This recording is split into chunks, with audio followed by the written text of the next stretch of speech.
For the third time in 4 seasons, Sam Houston State and North Dakota State are meeting in the FCS playoffs. The Bison beat the Bearkats in the championship game in 2011 and 2012. Tonight, the winner moves on to Frisco and the FCS title game. The winner of North Dakota State and Sam Houston State will take on the New Hampshire, Illinois State winner, which is set for tomorrow at 2 Eastern on ESPNU. Anish Shroff alongside former first-round pick Kelly Stauffer. Last year, North Dakota State steamrolled to a title. They dominated in the postseason. It hasn't been easy this year. In fact, this postseason run has been defined really by resilience and banking on that championship pedigree. You know, what's interesting is we've heard the comparison with Florida State, actually, learning how to win. Don't ever underestimate the power that goes with learning how to close out games. That's exactly what North Dakota State is doing right now. In their first 2 playoff games, this was a Bison team that had to rally both times in the fourth quarter. When the game was on the line, Anish, this team's tradition showed up. They expect to make the plays in order to win games like this. We may have another close one here this evening. Meanwhile, as for Sam Houston State, they've made a remarkable transformation just in season. 4 games in, the playoffs seem like a long shot. Now they're as hot as anybody. Yeah, an amazing transformation from game 1 to what we see out of this team today. And remember, the field of 24 in the FCS, all you have to do is get in the game. And that's exactly what this hot team is. Now they have as good a chance to win this thing as anyone does. The Bearkats have won 8 straight. They're 10-1 since that 1-3 start. And the winner of this game moves on to Frisco, Texas, and the FCS championship game on January 10th. North Dakota State won the toss. The Bison will defer, so Sam Houston will receive the opening kick.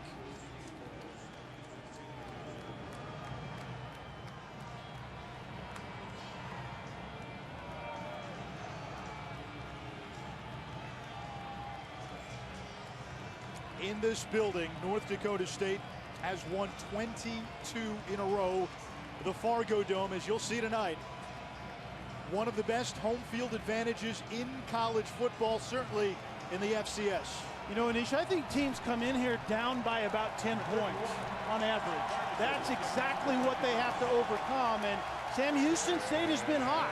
And they're going to have to remain hot to get this win here this evening. And the Bearkats have played well on the road this season. The last 2 wins at Villanova and at Jacksonville State.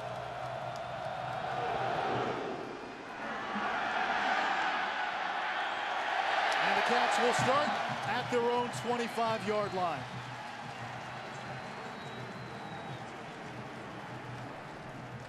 Sam Houston State quarterback Jared Johnson.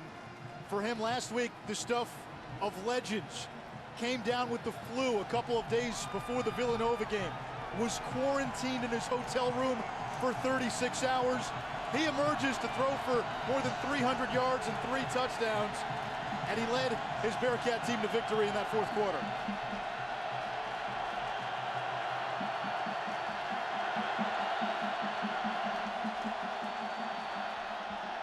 On first down, Johnson will keep it. He's a true dual threat, closing in on 1,000 yards rushing this season.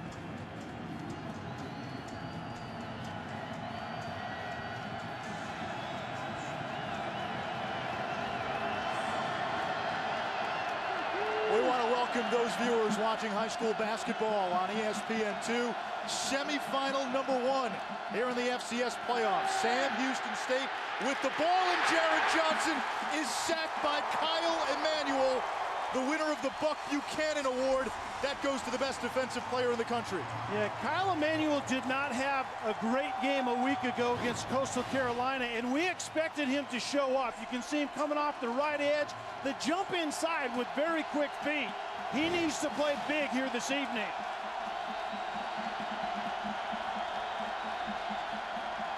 On 3rd and long, movement on the right side of that line.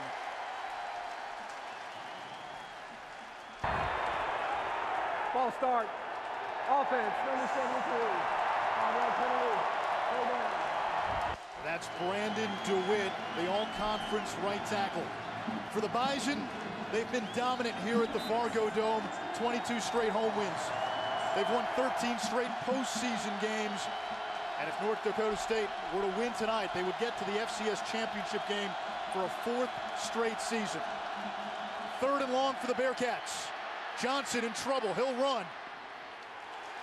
And he's tackled shy of the original line of scrimmage. And Sam Houston State will punt on its opening drive.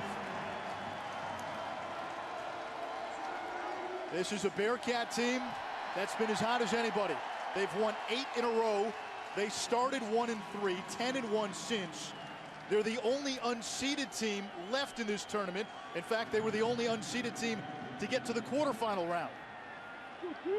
And they have won the last 2 wins at Villanova and Jacksonville State, both seeded teams. C.J. Smith waves for a fair catch, makes it inside his own 25-yard line. A 51-yard punt by Brad Donovan. The Bison, the gold standard in the FCS. 3 straight championships. As we mentioned, 22 consecutive wins here at the Fargo Dome. And this has been a new cast. North Dakota State lost its head coach from the three-peat. Craig Bohl, Chris Kleiman promoted from defensive coordinator to head coach. And this team also lost 20-plus seniors from a season ago. Yeah, so many new faces, but the commonality is there are a handful of guys that have played a ton of games and won multiple championships. They're teaching the youngsters and see if they can continue this dynasty going forward. From the eye on first down, last week's hero, John Crockett. And he has stood up immediately, leading the charge.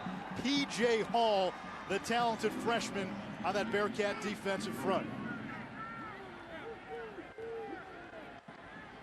Well, you look at the change for North Dakota State. All the seniors gone from last year. That includes the winningest quarterback in school history in Brock Jensen. Although Carson Wentz, under center now, has had a terrific first season as a starter, 13-1. He accounted for 3 touchdowns and last week's quarterfinal win against Coastal Carolina. Play action. Edge pressure. Wentz eludes the pursuit. And finally chased down by Tristan Eshe, the middle linebacker who had 11 tackles against Villanova last week. And that's a pretty decent look at what kind of an athlete that number 11 Carson Wentz is. You can see right there, he's a big dude at 6'6", 230-plus pounds, but we're told he runs a 4.5 40, and you can see the elusiveness on that play before. That was dead on arrival, but he got a little bit out of the play, gets him into third in a much more manageable situation. Alongside Kelly Stauffer and Ish Schroff, glad you can be with us on this Friday night here in Fargo, North Dakota. Semifinal number 1 of the FCS playoffs. 3rd and long, here's the blitz. Wentz throws it up downfield and way over his intended target, R.J. Urzendowski. North Dakota State playing its 2nd consecutive game without top receiver Zach Craw, still out with a hamstring injury. And the best vertical threat, Anish, and they needed him on that play. That was the calling card for defensive coordinator Mike Collins and this Bearcat defense. Is they're going to get after Wentz. They're going to force his hand and try to force him to make plays under duress, just like they did on that 3rd down play. They might be coming after Ben LeCompte here. Sam Houston State blocked a punt in the first quarter against Villanova last week. Gerald Thomas signals for a fair catch, makes it after a 52-yard punt. So both teams trade a pair of punts. We're underway at the Fargo Dome. The winner of this game moves on to Frisco and the FCS championship. You're watching the NCAA FCS Football Championship presented by Northwestern Mutual. Planning for Success is brought to you by Northwestern Mutual. How do these teams plan for success? Well, Sam Houston has to play an incredibly clean game, especially on the offensive side, and then handle the environment. We've already seen one mistake by Sam Houston State early in this one. North Dakota State, they're going to punch him in the mouth with their physical run game, and then they're going to get to the edges with their haymaker. We'll see how many of those they land early, and if they do land them, how does the defense of Sam Houston State respond? The Bearkats, one of the great stories in the FCS this season. New coaching staff for them. They implement a new offense, get off to a 1-3 start, and able to right the ship in midseason. Here they are, one win away from getting to Frisco in the championship game. Four-man rush here on first down. Johnson's pass over the middle, incomplete. He wanted Gerald Thomas, the Colorado transfer. Something to keep an eye on early is Gerald Johnson hasn't taken a lot of snaps until this season as the starter, and he looks a little shaken early in this game. He has to settle down. He didn't see it clearly on that play, and North Dakota State is going to get after him.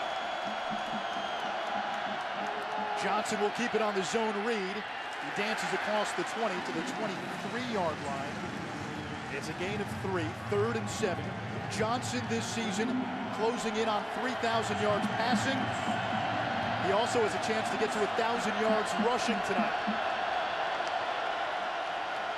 And the last probably 7 or 8 games, he's more like a 65% completion guy. Much better technically and fundamentally during the last 11 games of this season. You're already seeing the impact of this crowd on tempo. Safety blitz. Johnson going over the top. Incomplete, intended for Ladarius Brown. He's their best receiver, and he has been a monster this postseason. And C.J. Smith, the corner that was covering for the Bison on that play, is the best cover guy for North Dakota State defensively. But Ladarius Brown is a grown man playing that wide receiver position. Transferred in from TCU. I watched him yesterday in the walkthrough, and he's the real deal. He's a matchup that they have to find a way for number 85 Brown to make an impact on this game.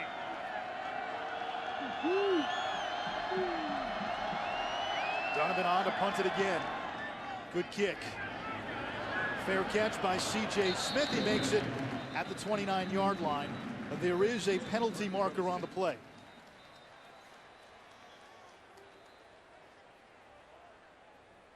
Penalty flag on the play.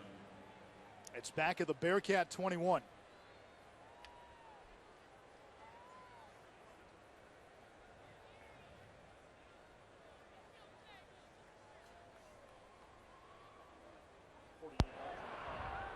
Illegal motion, kicking team. That penalty added 5 yards in it. First down. Jeff Heiser, part of a Big South officiating crew. The star last week for North Dakota State, senior running back John Crockett. A career-high 227 yards against Coastal Carolina in a quarterfinal win. And with his performance, he is now the school's single-season leader in rushing yards. And playing maybe the best football of his life lately. His legs are fresh. He has kind of a hop in his step. And just a tone setter for what North Dakota State stands for offensively, that power run game. And Crockett is the epicenter of everything they want to do in that power game. 2 tight ends here on first down.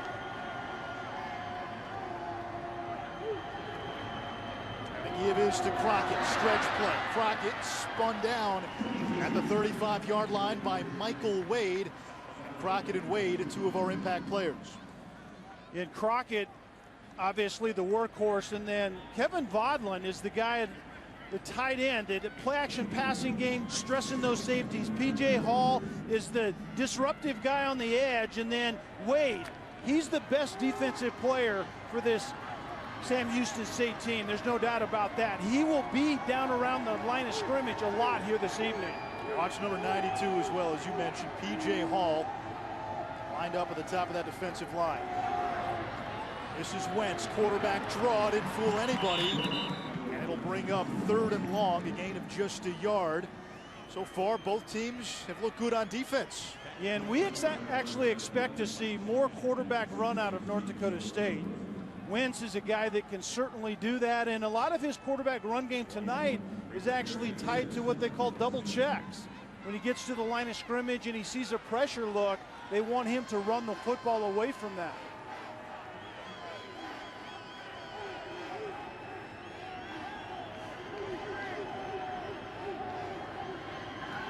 Pressure from the Bearcats. Crockett gets rid of it.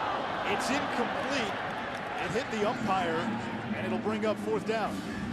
Yeah, the only thing that ball hit was the umpire. Hit him right in the bean, but Urandowski was on the cross route, and that's the man-beating route. He just didn't create much separation. You can see Urandowski right there coming across, and then the umpire gets one right in the noodle.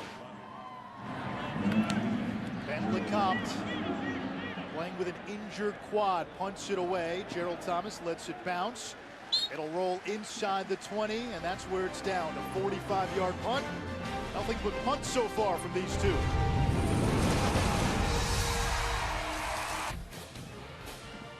All right, Chris, thank you very much. Casey Keeler, in his first season as the head coach of the Sam Houston State Bearkats, he came over from Delaware where he had great success, led that program to a championship in 2003, got them to the championship game 2 other times, and he's rebuilt this roster immediately with a lot of FBS transfers.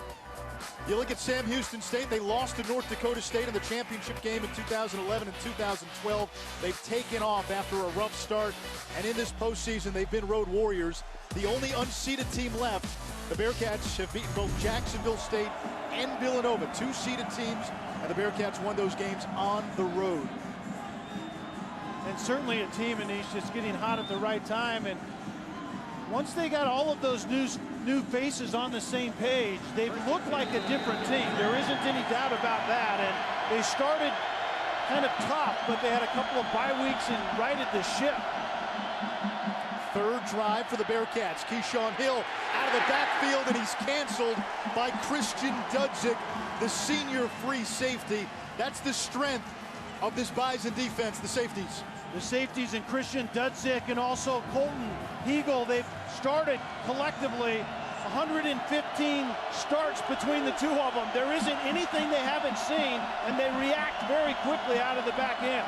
2nd and 11, play fake.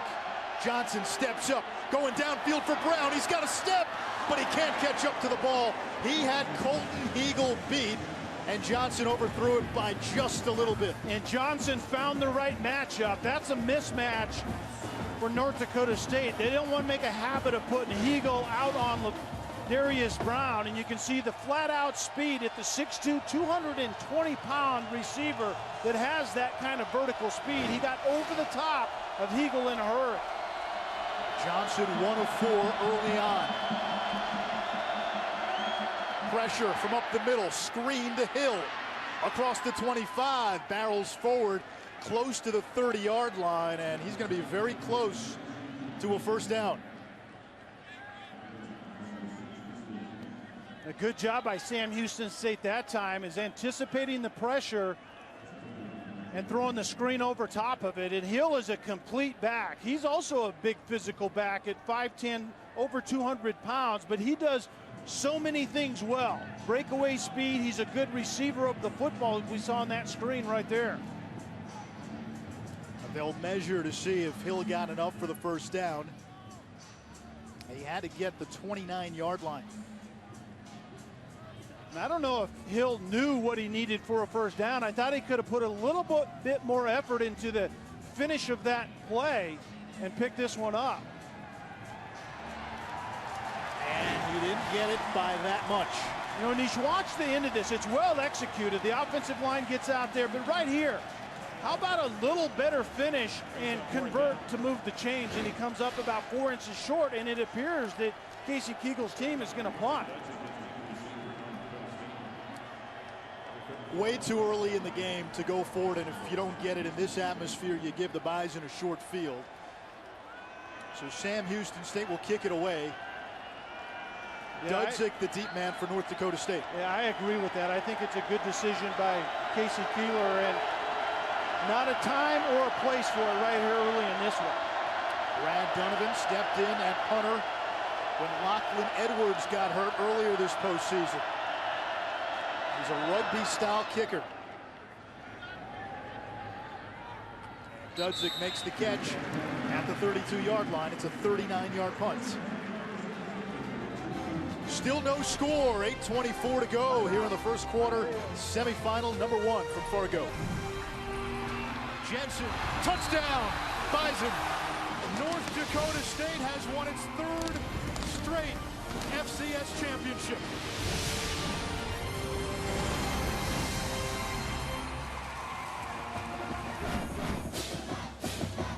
A.J. Hall, the Sam Houston State freshman defensive end, has been a menace this season. 11 sacks. He finished third in the voting for the Jerry Rice Award, the highest of any defensive player. And that honor goes to the best freshman in the country. He does not play like a freshman. No, and he's really made this defensive line a much better group the last several games. And he's that sudden explosive guy that is a constant disruptor out on the edge. And he'll line up on both sides of the D-line. Play action. Carson Wentz over the middle. Wide open Kevin Vaughtlin. And Wentz overthrew him. It also looked like Vaughtlin stopped running. Yeah, he did seem to slow up a little bit, and that's the play-action passing game. You can see the tight end Vaughtlin coming right down the middle of the field when Sam Houston State's safeties stick their nose up at the line of scrimmage in the run game. That's when the play-action pass comes, particularly to the middle of the field where those safeties are vacating. That was a great look at it right there. Vaughtlin, a sixth-year senior, had a touchdown catch last week in the quarterfinal win against Coastal Carolina. This is Chase Morlock. And he's tackled behind the line of scrimmage by the middle linebacker Tristan Esche. And right now, Sam Houston State is getting a very, very good run fit up front. And that's what you have to do against power. Remember what North Dakota State wants to do. Power means that they're relocating multiple offensive linemen to the point of attack. They have double pullers a lot of times, a tight end, sometimes a fullback in there, and you have to meet power with power. And sometimes it gets a little annoying, but that's the game for Sam Houston State defensively tonight. Neither team has a first down in this game. This is the 6th possession of the game. Bearkats have had it 3 times. Third try for the Bison. Screen pass. Crockett, there's a first down, and he's got more. Into the open field, tackled inside the Sam Houston 40-yard line. It's a gain of 30. Last week, he was all about big plays. Well, this is either a lucky call or it's good scouting, and it was the perfect call against pressure. The edge pressure, that's Michael Wade, the safety, coming off the slot, and you throw a screen to Crockett over the top of that. Perfect call for that situation, and once again, you see the MO for Sam Houston State. It's pressure and more pressure. This is Chase Morlock. No, it's a throw. Wentz throwing far side and completes to Kerry Woods. Woods doesn't get up. You got to remember, Woods getting the start in place of Zach Vraw, the top wide receiver. The Bison don't have many bodies down there. No, and it's not an exceptionally talented group anyway. I think they're down on the perimeter coming into this season when you compare it to the last 3 national championship teams. I think they're still looking for playmakers outside, and Vraw was that proven vertical guy. And when you take him out of that play-action passing game, you have the freshman in Urgandowski that has shown up in a huge way ever since summer training camp. But Woods was that guy that they were looking to step up and have an impact. You know, Kelly, prior to the last 2 plays, we saw something we don't see often. North Dakota State offensively was losing the battle up front. Yeah, we don't see that very often. You're exactly right. And that's kind of the game within the game. North Dakota State plays in a conference, the Missouri Valley Conference, that prides themselves on being the most physical FCS conference in the country. And at the middle of all of that is this Bison program. And so that's what you have to withstand when you come into this place and play this team. And the question is, when Sam Houston State gets punched, what's their response going to be? Right now, it's a pretty darn good response. And this doesn't look good for Kerry Woods, sophomore wideout from Bemidji. Last week, he really stepped up with Vraw out, a team-high 4 catches for 48 yards. Coming into that game, he had 9 catches on the entire season. And certainly concerned fans here anytime a player gets hurt, and the cart is coming out as we speak. And to me, it looked like he took one on the lower back when he caught that football. And nonetheless, they're going to cart him off. And it's certainly all about the young man's health to begin with. And then the role that he plays on this team right now, we just talked about that. They're thin and thinner right now with vertical perimeter threats in that play action pass game. Timeout on the field.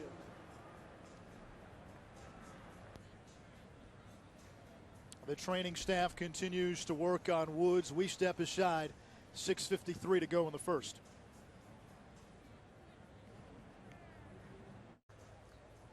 Alongside Kelly Stauffer and Ish Schroff, we're at the Fargo Dome here in North Dakota.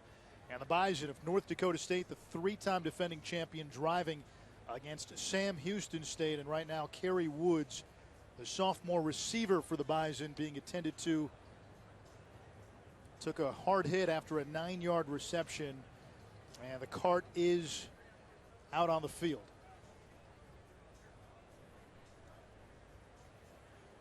Let's take a look at the replay. Let's see if we can find out where he got hit. Well, the initial hit was to the outside of the leg, kind of the upper thigh, and right there, that was a pretty vicious hit. But it's this right here that just bent Woods in just a bad way. And it's hard to tell what took place. But again, the concern you see there by the fans, but schematically, it really, really puts North Dakota State behind the 8 ball in their play-action passing game.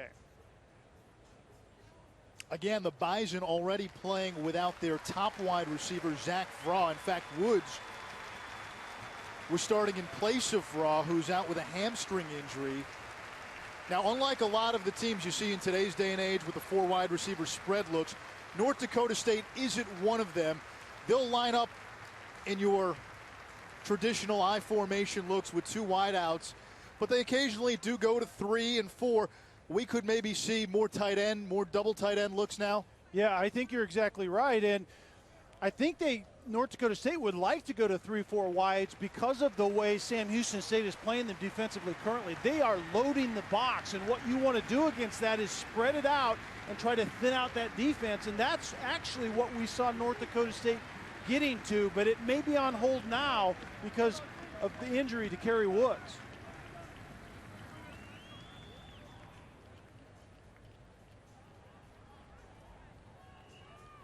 We'll try to get an update on the severity of the injury as soon as we can. It's 2nd and 1 for the Bison. The ball inside the 30-yard line of the Bearkats. 6:53 to go, opening quarter. 2nd and 1. 3rd drive of the game for North Dakota State. First time anyone got a first down happened on this drive. King Frazier, the Nebraska transfer, in the backfield alongside Chase Morlock. One high safety look here for the Bearkats. Another blitz. Wentz gets rid of it quickly, and that's going to be a first down for North Dakota State. It's caught by the tight end, Vodland, a gain of 7. And that's the tight end you talked about, Anish. That's another Bison! Tight ends are going to be more active because North Dakota State is really thin outside, but Vodland's a pretty decent target himself. 6'4", 250 in the play-action passing game in the middle of the field against the way Sam Houston State needs to play here this evening. Another 2 tight end look. Crockett was looking to throw it. Now he'll run it inside the 20, down inside at the 18-yard line. It's a gain of 9. He's about a yard shy of another Bison first down. And Crockett was actually throwing this back to Wentz. Watch the quarterback working through traffic. He gets caught up right there. There was a post over the top, and then the quarterback was coming out and running a wheel route. He got caught up in traffic, and then Crockett shows his speed and athleticism to get a lot out of that play. Wentz does have 1 touchdown catch this season.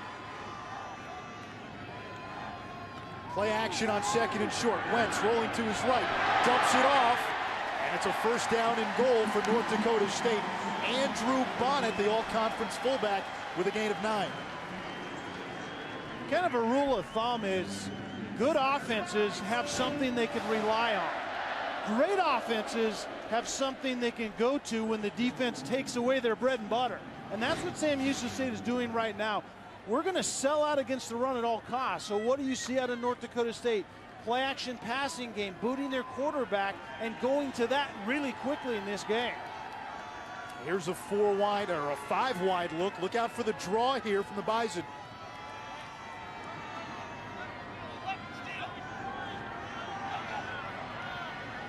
There it is, quarterback draw. Wentz bullies inside the 5-yard line, and he's to the 3. It's a gain of 2. Yeah, and Wentz could have been a little bit more patient. You had it diagnosed, Anish. Empty in the red zone, especially deep in the red zone, a lot of times means quarterback draw, but you have to set that up. Allow your offensive linemen to get their blocks and get their angles, and you can do that as a quarterback by hesitating a little bit instead of just running right into their backs.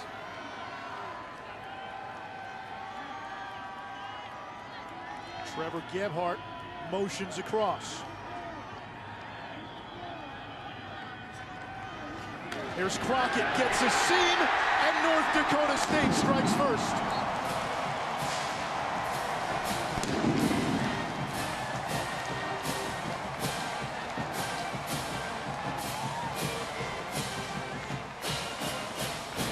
Well, North Dakota State finishes like you would think they would with power football. Sear, the fullback, leading Crockett up inside, but it's the way they got down there that's important. Sam Houston State loading up the box against that power run. The play action passing game allows the Bison to get the football down the field.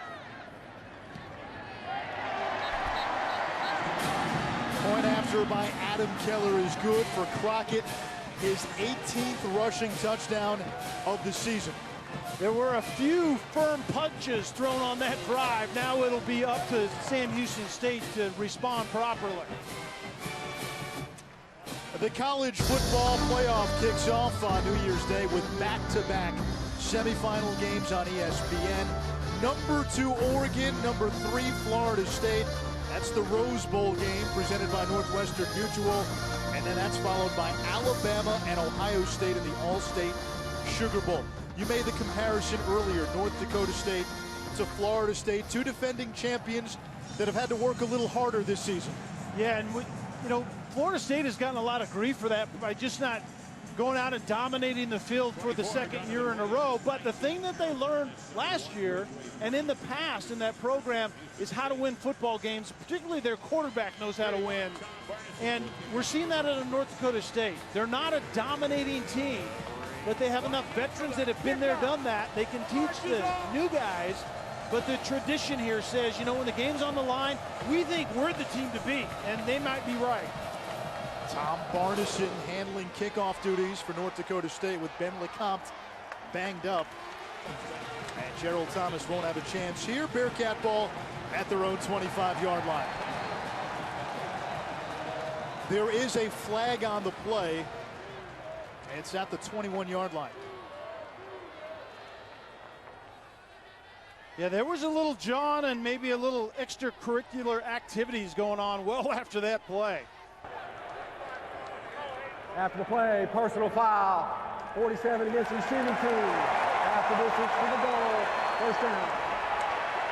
That's on Josh Lyons, who had a block punt against Villanova last week. A lot of history between Sam Houston State and North Dakota State. They met in the championship game in 2 of the last 3 seasons. The Bison winning both times. Following the 2011 season, the championship game was played in Frisco in 2012. The game really turned on a fake punt, and North Dakota State would go on for a 17-6 win. The following season, a third quarter holding call wiped out a 37-yard touchdown run by the Bearkats. That would have given Sam Houston State the lead. Instead, the Bison rolled in the second half and took it 39-13. Keyshawn Hill ambushed back at the 9-yard line by Jordan Champion, the cornerback. Big loss on the play, and it's 2nd and long.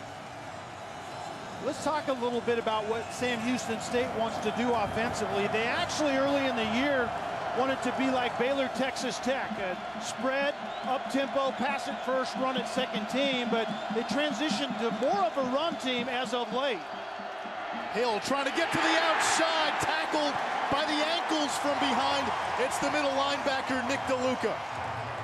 North Dakota State, Anish, wanted to do just this. Force some tackles for loss, get this team behind the sticks, and then force Jared Johnson to read the defense in their pass game. Their pass game is primarily a quick release type of game.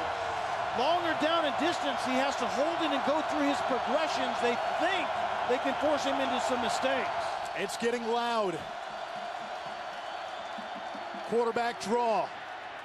Johnson looking for room. Breaks free. Johnson picks up a first down for the Bearkats. A gain of 19. Great patience that time by the sophomore. When North Dakota State was in prime position last week and missed a lot of tackles. Going quickly after the first down of the game for Sam Houston. And that's Jedediah Lewis. She goes by Yeti, a freshman who walked onto the team last year, earned a scholarship, and he's the leading receiver on a team that's stocked with FBS transfers in the receiving corps. Leading receiver in terms of receptions.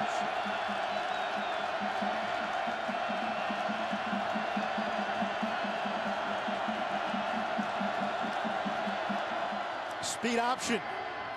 This is Hill. He plows ahead for a first down. He's to the 37-yard line. Knocked out of bounds by C.J. Smith. Keyshawn Hill, first team All-Southland Conference. One of the impact players for Sam Houston. Yeah, Hill is the complete back, and Brown is the matchup waiting to happen. We've already seen Emmanuel, and Hegel is also a safety that's going to be down around the line of scrimmage a lot this evening. That's Donovan Williams, first carry of the game for the junior, and he picks up a couple. We've already heard from Kyle Emmanuel, number 53. Defensive end is very active early in this one, and then Hegel is a safety, but he's going to play nickel and play in the box a lot here this evening to get a run fit. Johnson will keep it, met right at the point of attack, and there is Emmanuel, the best defensive player in the nation. Well, the theory behind the quarterback zone read scheme is you can block guys like number 53 Emmanuel, or you can read him. But if the quarterback doesn't read Emmanuel better than he did on that play, it doesn't really matter what you do. This crowd is getting cranked up once again. It's a major X factor.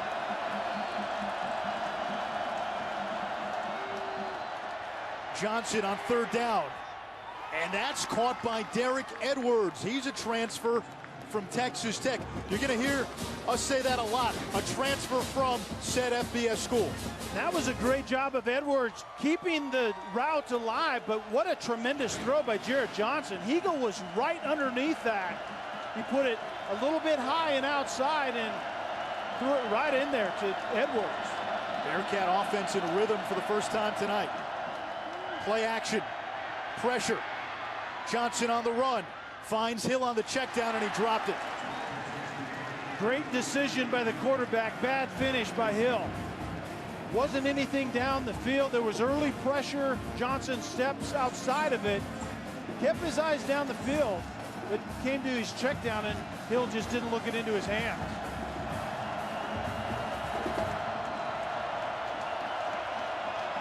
This is the 10th play of the drive. And Hill stopped right at the line of scrimmage. Brian Schatz the first to meet him.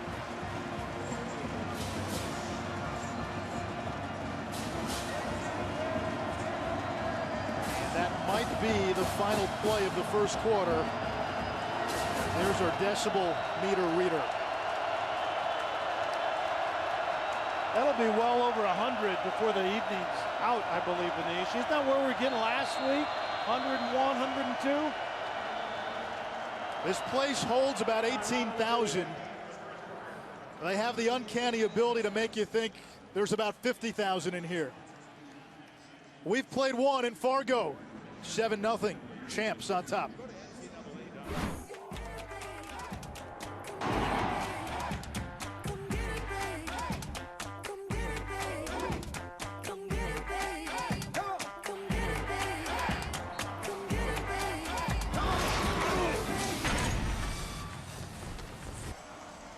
The decibel level has reached 102 tonight. So think of putting the sound of a chainsaw to your ear. Look at Arrowhead right there. That would make your ears bleed, wouldn't it? That's the loudest it's ever gotten at a football game. I've been to rock concerts that are louder than that. No, you haven't. You're right. I've You don't never even been have. to a rock You don't concert. even have an iPod. You're right. I've never been to a rock concert, let alone a loud one.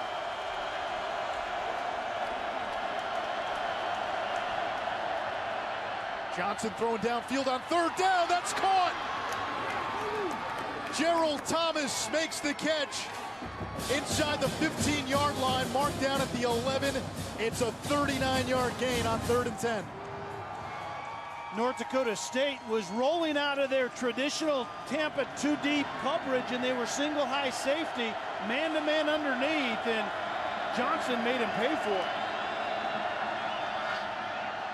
Hill looking for some room, and he squirts ahead to the 8-yard line. It'll bring up 2nd down and 7. Manish, remember we talked about earlier that the first solid punch by North Dakota State was thrown the last drive, and how about the response for Sam Houston State currently? You said the Bison had to throw haymakers. This is a pretty good counterpunch. Johnson to the outside, and he's tackled from behind by the All-American safety Colton Heagle, who is making his 60th career start. And in the games he started, Kelly, he is 56-3. Wow. That is amazing. It's not a bad college career. 14th play of the drive, 3rd down.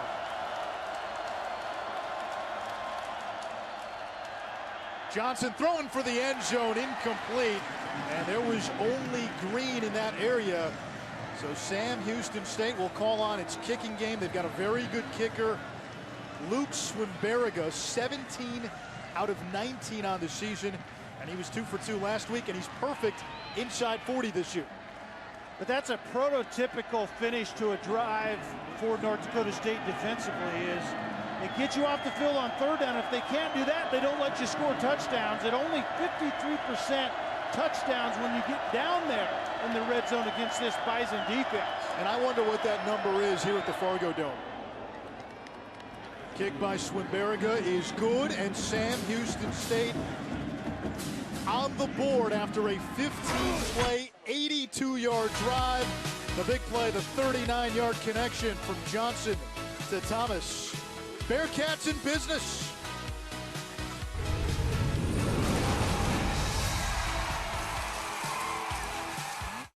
Join some pretty prestigious company. Only 2 other FCS programs have ever played in 4 consecutive FCS championship games. Eastern Kentucky did it from 1979 to 82. Roy Kidd was the head coach. Youngstown State did it with Jim Tressel as its head coach. Tressel now the school president.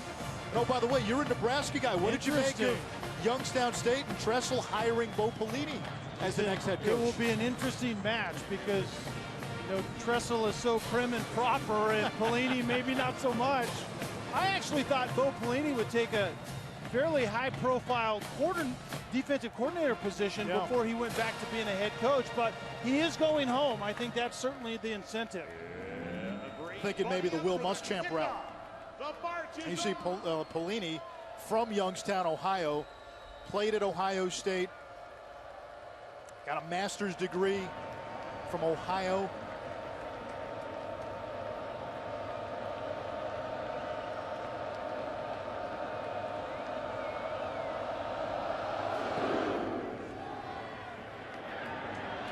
Here's Perkins from the 8. Eric Perkins across the 25. And finally met up near the 30-yard line. Let's go back to that last touchdown drive for the Bearkats. You remember, it was 3rd and 10, and typically North Dakota State plays with 2 high safeties. In this case, they're going to rotate and spin down, which means man-to-man over here. Jordan Champion matched up on Gerald Thomas, and Thomas wins, and Jared Johnson throws an absolute BB down there. Two high safeties is primarily what you get out of North Dakota State, but sometimes they will spin down to a one high look, and Sam Houston State took full advantage of it on that play. Bison lining up with two tight ends. John Crockett on first down, and he doesn't get much room. A gain of only about 2. Mike Chapman, the Baylor transfer, with the tackle. Yeah, and look for offensive coordinator Tim Polasek to run a lot of play action once again. Sam Houston State is priority number 1 is at all costs we have to take away the power run game, which means extra bodies in the box, which means opportunities out here and out here as well.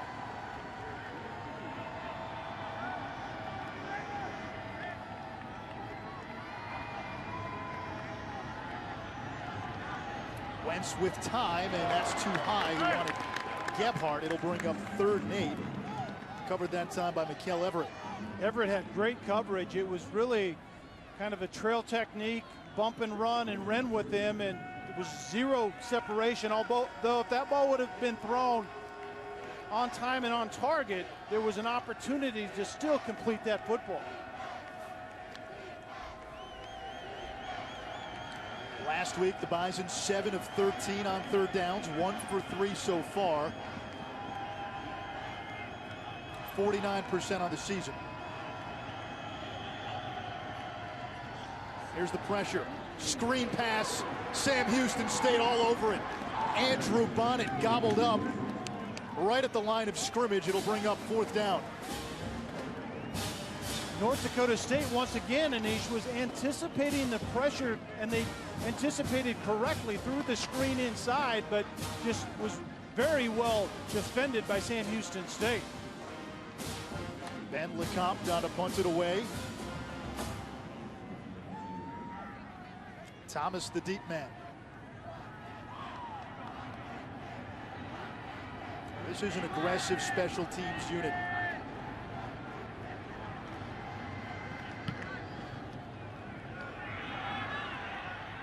Thomas from his own 19-yard line. Goes back, now turns upfield, tackled at the 20, a 1-yard return after a 48-yard punt. Gerald Thomas transferred to Sam Houston State from Colorado. That is a common theme for this 2014 Bearcat team. 18 FBS transfers on the roster, and what's really amazing is a lot of these guys didn't play in the spring. They opened the season with talented kids, that's amazing, but guys who never played together, and essentially K.C. Keeler used a scheduling quirk where he had 2 bye weeks sandwiched around a game. That was a second training camp, and that was to build chemistry, and that's what helped this team get to the point where they're at now. Donovan Williams across the 25-yard line to the 27. Give him 7. 2nd down and 3. It's tough to build chemistry overnight, even if you have talent.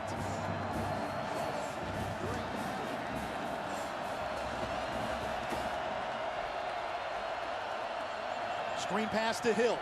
He gets a block.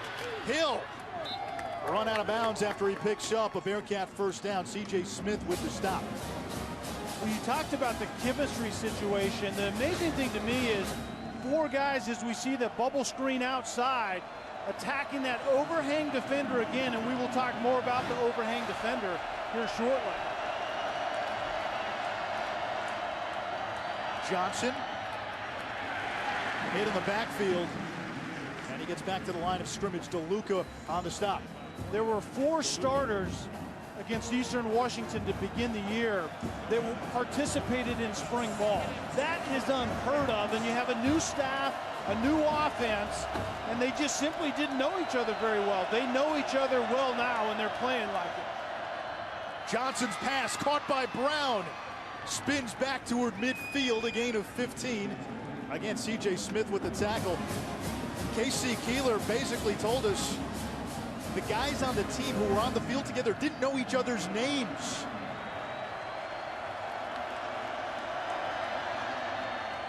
Jedediah Lewis.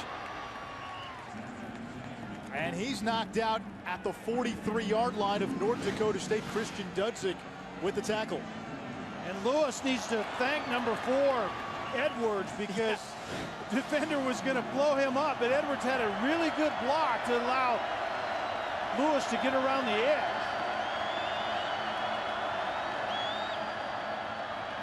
Quarterback draw. Here's Johnson. And he's tripped up after a gain of 8 yards, another first down. And really in this environment, you've got to admire the Bearkats counterpunch. And that's their #1 run play, is the quarterback draw. They get to it in a lot of different ways, but number 15 carrying the football has worked well for this team offensively. 38 rushing yards for Jared Johnson. Here's the Texas transfer, Jalen Overstreet. He had the game-winning touchdown run last week against Villanova. And he is your bruising back. Oh, yeah, he was in Texas for a reason. 6'2", 212 pounds, and has very, very good vertical speed. He was recruited by Arkansas, Baylor, and Michigan. Johnson throws it downfield, incomplete. Gerald Thomas dove for it, just couldn't get there. And Thomas had a chance.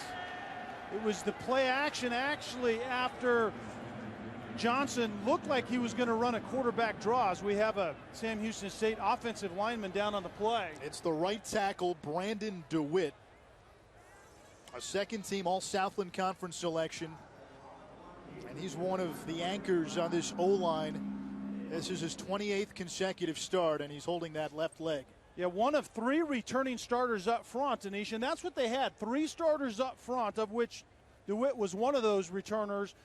3 very good running backs and a stable of wide receivers, and they needed Jared Johnson to come into his own, and he did that after that 4th game, and they kind of tweaked his technique. They didn't kind of tweak it. They tweaked it a great deal, and he's been a different quarterback ever since. DeWitt helped off. Let's take a look at that last pass to Thomas.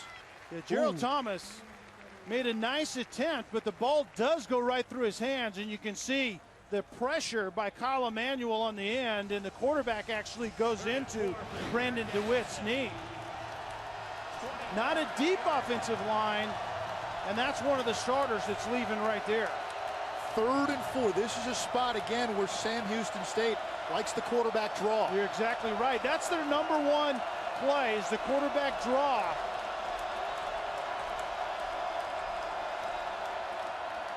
There it is. And Johnson got about a ½ yard, so it's 4th down.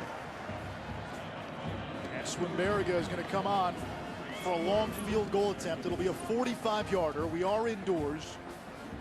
And you're talking about one of the best kickers in the Southland Conference. And I was told before the game, even though he hasn't attempted one over 50 yards, he felt good in the dome up to 55 yards. It'll be interesting to see if he gets that opportunity.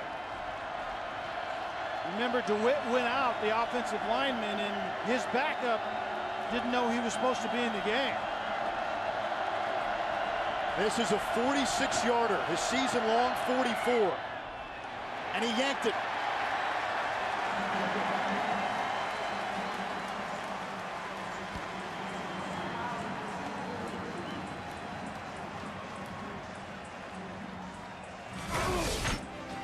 A couple of missed opportunities for Sam Houston State. Gerald Thomas couldn't haul one in the end zone, and then a missed field goal.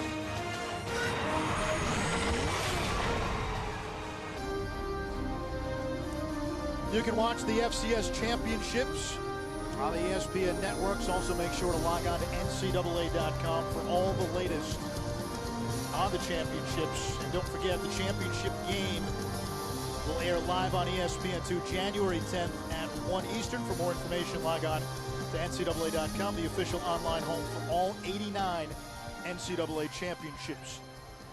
What jumps out to you here for me? It's time of possession. Absolutely, right here. But also, defenses are winning. Offenses are being funneled to 3rd and long, and they're not getting off the field. Time of possession is huge because typically North Dakota State just wears people out by the 4th quarter. It's a stat. It's big for the Bison, not so much for a tempo team like the Bearkats. Play action. Wentz checks down, finds Bonnet, and he skips out of bounds. A gain of 4. North Dakota State this season ranking second nationally in time of possession. In fact, they had a game against Indiana State this year where they held the ball for more than 41 minutes. Remember, their style is an old school power type of game.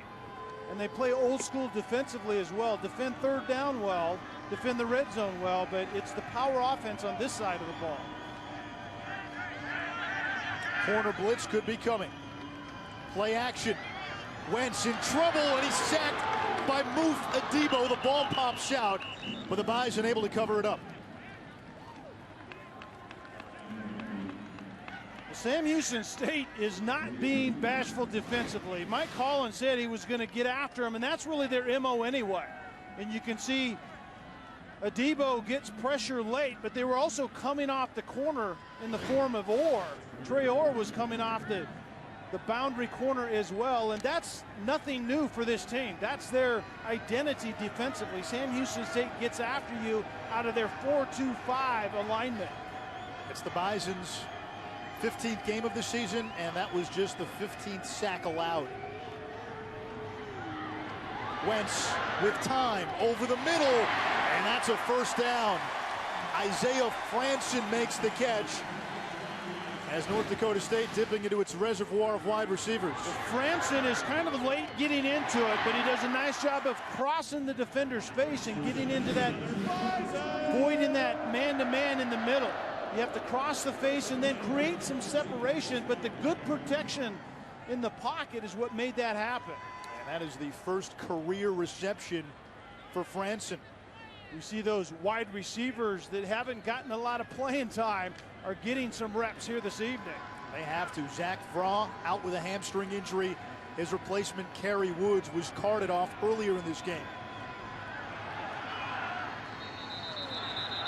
And a flag. Delay game. Offense. 5-yard penalty. Fifth down. Not something you see from the Bison in this building. Yeah, they are not very penalized, and it's part of their DNA here. That's how they win championships. They don't give up sacks. They don't make a lot of mistakes. You don't see penalties show up a whole lot. So, yeah, that's highly unusual, a sack and a penalty on the same drive. Now, these are the ideal situations for this Bearcat defense. Passing downs, get the offense behind schedule, and unleash the pressure. Crockett with the cutback. And he plows ahead across the 45 for a gain of 7. Michael Wade, the all-conference safety, with the tackle. We talked about that number 2, Michael Wade, is going to be down from his safety position around the line of scrimmage a lot. And we could see it on that play. But how about Crockett? I mean, that run was all out of design, or outside of the design. It was power to one side, but it was the vision to get him back to the right side. Out of the ace formation, Crockett again. And he'll try the middle. He's to the 49-yard line. It'll bring up 3rd and 6. And a little bit of change up in the run game for North Dakota State. The last 2 plays were actually more of a straight up zone run inside, not the power. Sam Houston State has defended the power well thus far this evening, but now it's more of a just get into the defensive line in that zone scheme and then let Crockett create some separation and some yards on his own with his vision.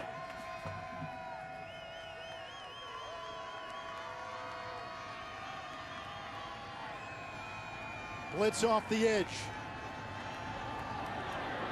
That is way over the head of R.J. Urzendowski, the freshman. He felt there was some contact, but no flag. And Michael Wade on the coverage outside on Urzendowski. We saw Michael Wade getting down to the line of scrimmage in a physical tackle. That time he's defending the slot and actually pretty decent coverage. There was a lot of contact, but today in college football, they let a lot of that go on. 4th punt of the game for the Bison. They had just 3 in the quarterfinal win against Coastal Carolina, and that is a beauty by Ben LeCompte. Timeout on the field. North Dakota State with a 7-3 lead, 4:14 to go here in the first half. Fargo's becoming popular with her friends at game day. Hey, thanks, Fargo! Hey, I'm ready to go to the Fargo Dome.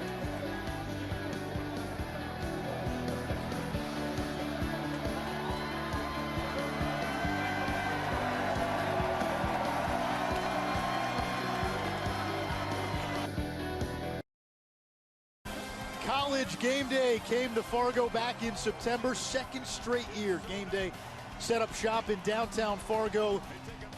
Game day senior coordinating producer Lee Fitting called the Bison a big part of the fabric of college football right now, and he's absolutely right. You win 3 straight championships. This has become the most recognizable brand in the FCS. And Chris Kleiman told us last week they're now starting to recruit not just against other FCS powers, but low-level MAC and Mountain West schools. You show up on game day a few times, you can get away with that.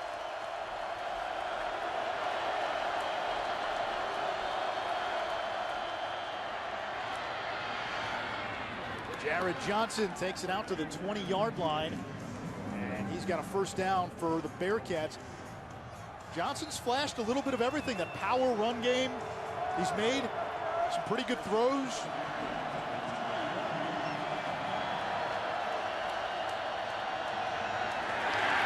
He'll drop for a loss of a yard. Nick DeLuca's had a big first half for North Dakota State.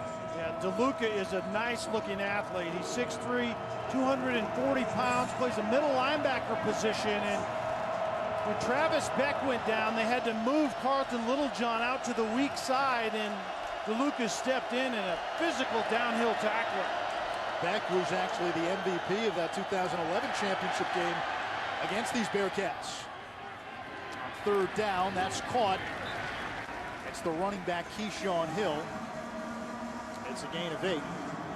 That was on second down. So that was a nice decision by Gerald Johnson to get him in third and manageable. Nothing down the field. They had an over route and a deep post route. He came off late out in the flats, and now this down looks a lot better than it did at 3rd and 7 or more.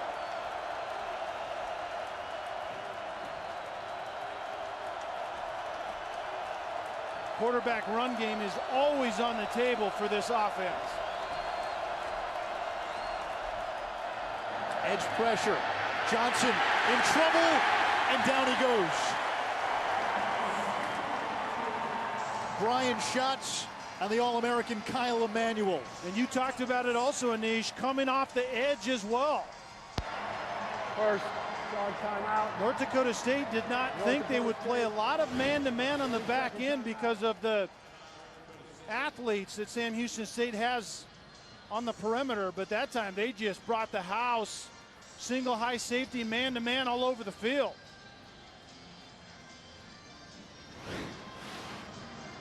.235 to go first half. We check in with Chris Cotter. Anish, Kelly, coming up at the half. Robert Smith will join me. We'll talk about the Division III National Championship tonight. It's Wisconsin Whitewater and Mountain Union again, and it's close over on ESPNU, so we'll give you some highlights. We'll hear from Jameis Winston as he gets set to prepare for the Rose Bowl, and we're going to go bowling. It all starts tomorrow, 11 a.m. We'll preview Saturday's games. It's coming up at the half. Anish?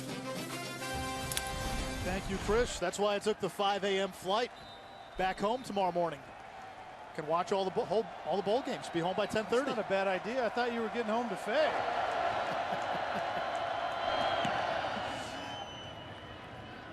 There's that too. Fair catch signal by C.J. Smith after a 43-yard punt. 2:28 to go here in the first half. And Capital One Bowl Mania does kick off on Saturday, 11 a.m. Eastern. Nevada, Louisiana Lafayette, and the Arnell Carriers New Orleans Bowl. That's followed up by Utah State and UTEP in the Gildan, New Mexico Bowl. And then at 3:30 on ABC, Utah takes on Kelly's alma mater, Colorado State, in the Royal Purple Las Vegas Bowl. What do the Rams do now for a new head coach now that Jim McElwain is over in Gainesville? Yeah, McElwain went to Florida. Dave Baldwin, the OC, will coach this game, but beyond that, it's anyone's guess at this point. They might be getting a new stadium as well. Absolutely, the president approved it. Carson Wentz, quarterback draw. Wentz with the hurdle. He's to the 41-yard line, tripped up by Eshe. We were told last week when NFL scouts came to Fargo, a lot of the coaching staff assumed they came for Kyle Emanuel, but one of them told head coach Chris Kleiman, you know who your best prospect is? It's your 6'6", 230-pound quarterback. Yeah, he's impressive. There's no doubt about that. Great skill set.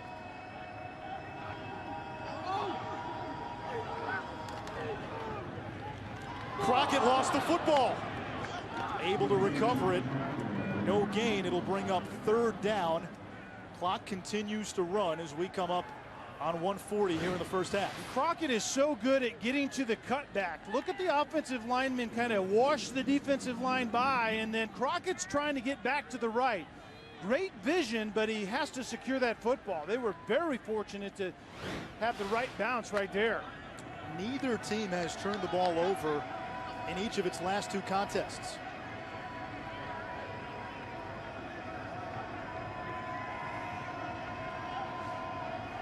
Bison bleeding the play clock here on 3rd down. Down to 1. Wentz gets it off. He's in trouble, and he's sacked. P.J. Hall was back there, and so was Darian Flowers. Defensive coordinator Mike Collins can do this because he's very comfortable with the back end right now. You can see the pressure by P.J. Hall, and Flowers gets there also. We have a timeout on the field, but it's the matchup on the back end that Mike Collins feels very good about. So pressure man-to-man on the back end, and they're holding up very well so far. 2 sacks by Sam Houston State. We told you coming into the game the Bison had given up just 14 all season. That's 1 a game. Look at the coverage on the back end. I mean, it's man-to-man, quick hitting routes, but press man coverage and no separation, and it allows the pressure to get to Wentz on the back end. And Kelly, if you're the Bearkats, you know the Bison right now decimated at wide receiver. Great point. That might be a pretty good MO the rest of the way. Yeah, no doubt. That's a great point. That's exactly why I think they're very comfortable with their matchup in coverage right now. LeCompte gets this one off. Takes a bounce at the 25-yard line. It's a Bison bounce. It'll roll inside the 15. And it'll be down at the 12-yard line. 46 seconds to go in what has been a first half dominated by defense. The winner of this game moves on to the FCS championship game. The Bearkats ride in on an 8-game win streak. We told you earlier they started the season 1-3. That included a loss to a Division II team, not just any D2 team. Colorado State Pueblo is actually playing for the Division II championship. North Dakota State almost unbeatable here at the Fargo Dome, and the winner of this game will face either New Hampshire or Illinois State in Frisco on January 10th for the FCS title. And New Hampshire Illinois State game tomorrow at 2 Eastern on ESPNU. Johnson pumps, he's in trouble, and he's corralled for a loss of a yard. That's Brian Schatz again, the defensive tackle. He's had a nice first half. The defensive line, the interior of that unit, probably one of the weaker points on this Bison defense. But Schatz has played well.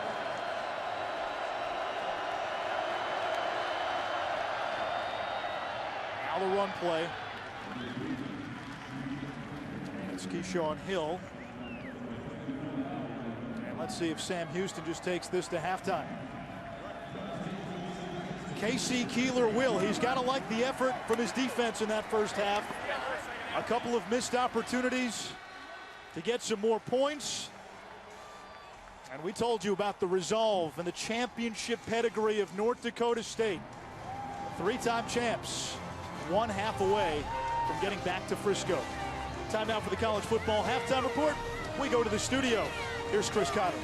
Welcome back to the NCAA FCS Football Championship presented by Northwestern Mutual. The first of 2 semifinal games here in the FCS playoffs. 3-time defending champion North Dakota State leading Sam Houston State 7-3 After 30 minutes of play, the winner of this game will take on the winner of Illinois State and New Hampshire in the championship game in Frisco, Texas on January 10th. Alongside Kelly Stauffer and Ish Schroff, low-scoring first half. What were your big takeaways? Sam Houston State has a really good defensive game plan. They got better because of the lack of perimeter receivers, I think, for North Dakota State. Mike Collins says they're going to load up the box, stop the run, and there is no step two. So far, so good for Sam Houston State. There have been some missed opportunities in this game, and they've been on both ends. Jared Johnson nearly connected with Ladarius Brown. If he underthrows that just a little, that's probably a touchdown.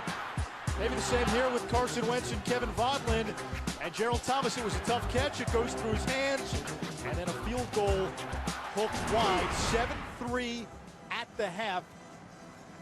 You know, Anish, the thing that we see in those highlights, both defenses are pressuring the line of scrimmage because of the run game for both teams. The reputation for both teams has been great productivity in the run game. Sell out versus run and hope the quarterback doesn't hit the ball over the middle of the plate in that passing game. Both of these teams have had to come back in the postseason. In fact, Sam Houston State has rallied from a second half deficit in all three of its playoff wins. The Bison have rallied from a fourth quarter deficit in each of the last 2 weeks. As Eric Perkins takes it out to the 20-yard line, a 14-yard return. And North Dakota State on offense to start the second half.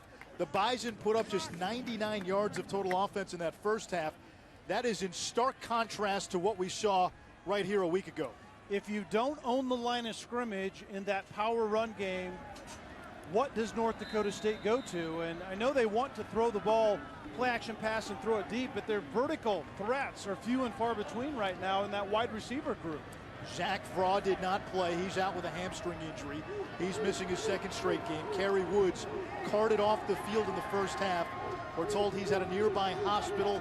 He has no loss of feeling, so that's a good sign, but he won't return. There's Darius Anderson, and he's to the 24-yard line, a gain of 4. Anderson's a guy who sometimes gets some run on those fly sweeps, jet sweeps, and you said it, they need perimeter playmakers. That's it right there. That's exactly right. That's one of the early adjustments is the fly sweep, the quick motion, and give someone that's a playmaker the ball out in space, particularly that opportunity to get out on the edge. And that's what we saw right there.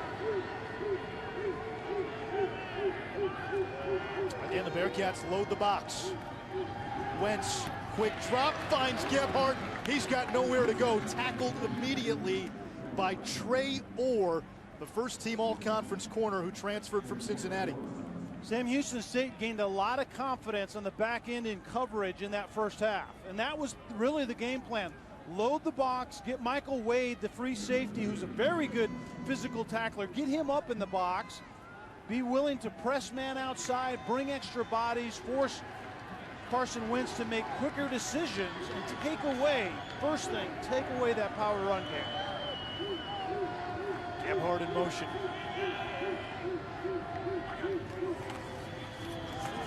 Here's Crockett. It's tackled from behind by P.J. Hall. Only a yard on the play. And it's going to be 4th down. So the Bison 3 and out to start the second half. And again, a strong showing by the Sam Houston defense. Yeah, we just saw Siani Latu coming off the field right there, and he's the 3 technique. That's one of those guys up front that has to hold the fort. And Jacoby Hunter, the big guy at 6'1", 323, is also a guy that has been doing a great job at the point of attack. Ben LeCompte on to punt it away. It's partially blocked. And it goes out of bounds near midfield. Let's see where they mark it out. Josh Lyons blocked the punt. He had a block punt last week. Denise, I think they're ruling that he did not actually get the ball. Well, it's going to be roughing the kicker. And Ben LeCompte is down. He already came into this game nursing a quad injury. Yeah, and he landed right on his back, and it did not look pretty. But you talked about Josh Lyons getting the pressure, and I don't think he got part of that football, and he went right through the punter. This is why you protect punters. they're fully exposed, and he goes right down to his back. And not only did his back get whacked on the ground, but remember that quad. I thought he may have gotten a hand on it. And LeCompte, make no mistake, you're talking about one of the best punters, if not the best punter in the FCS. If he can't return, that's a major loss in a game that's so far being decided by defense and field position. Yeah, that's a staple for this team, how they win championships. Field position is huge for them. Play really good defense, a power run game, and own field position and time of possession. So after the roughing the kicker penalty, it's a first down for the Bison at their own 43.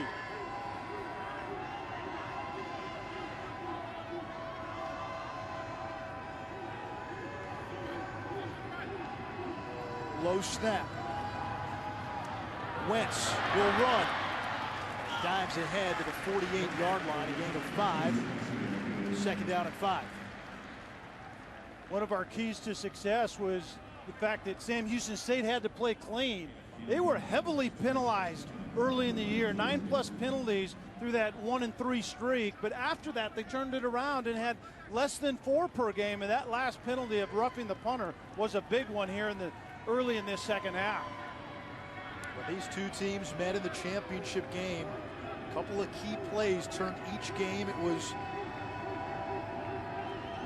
the block punt, or the fake punt rather, in the first title game, and then a holding call that negated a Sam Houston State touchdown in that second title game, as Crockett picks up a yard. Sam Houston State is still daring North Dakota State to throw the football in the play-action passing game. They're loading guys down to the box. Look at one high safety, man-to-man across the board, and multiple bodies down in that box, and that's the game plan. It worked really well in that first half. We'll see if they can hold up here in the second half.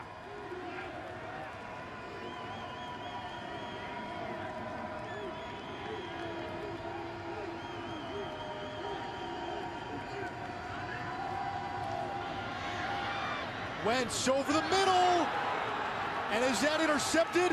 It is. Mikel Everett with the pick, the first turnover of the game, and the Bearkats get the ball back.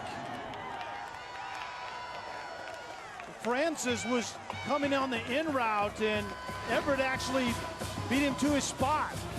Man-to-man down inside, and 81 Francis is trying to cross the face of Everett and just couldn't get there. There was a little bit of hold out of that break, but all in all, exceptional coverage out of Mikel Everett. Mikel Everett, his 4th interception of the season, had a pick against Jacksonville State in the second round of the playoffs. And now Sam Houston, from its own 39-yard line, Jared Johnson and the offense go to work. And movement on that right side, all signs point to number 70. Ball start. Offense, number 70. 5-yard penalty. First down. Casey DeVries, number 70, is in for the injured Brandon DeWitt. Remember, Brandon went down in that first half. The quarterback got knocked down into DeWitt's knees, and the backup Casey DeVries gets called for the move that time. Speed option. Keyshawn Hill tripped up shy of the original line of scrimmage. He gets 3 back, 2nd and a dozen. We've seen a lot of the quarterback run game, and the speed option is essentially the zone stretch for this team offensively. The quarterback takes it to the edge, the in man on the line of scrimmage keeps it or pitches it, but it's their way to get to the edge instantly. Quick screen, that's Lewis. And he's to the 42-yard line, a gain of 5. It'll bring up 3rd down. Jared Johnson, the trigger man for this Bearcat offense. He's a kid who originally committed to Baylor out of high school. The Bears pulled his scholarship and ended up signing with Sam Houston State in the spring of his senior year.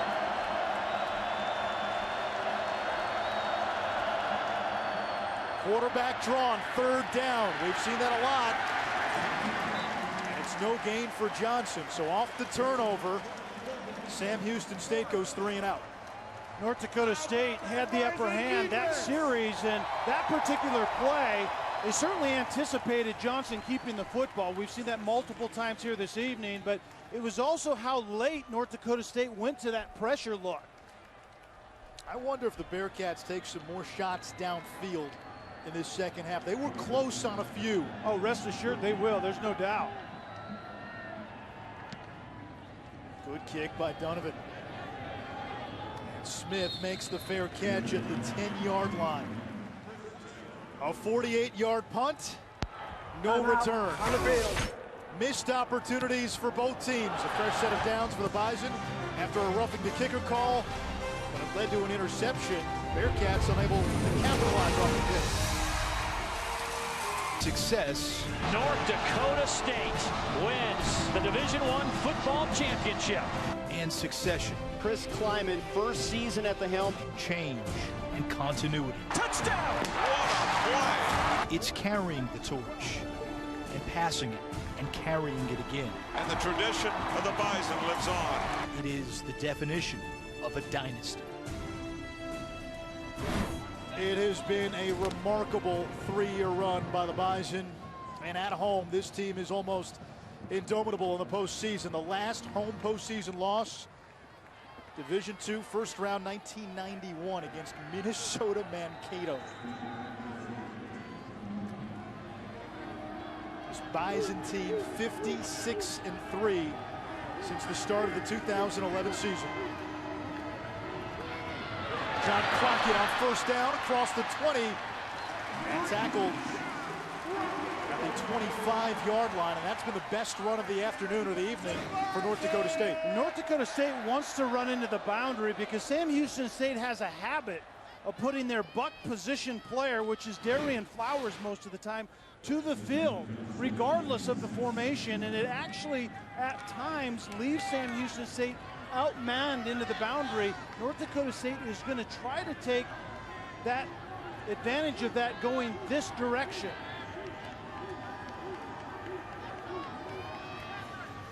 Wentz will keep it. Now the zone read, he's to the 31-yard line, a pickup of 6. Second down. And Denish, what you're seeing out of North Dakota State offensively is they still want to run the football. It's just a matter of how they get there. We saw the run into the boundary, trying to take advantage of Sam Houston State being overloaded to the field, and then more of the quarterback designed runs here in the second half is probably what we're going to see. Bison averaging a little more than 2.5 yards per carry. Unheard of. Now the season, they're more than double that.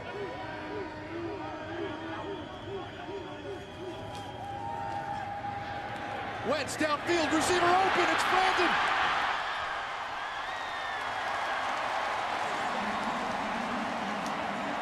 Make it Crockett for a gain of 36.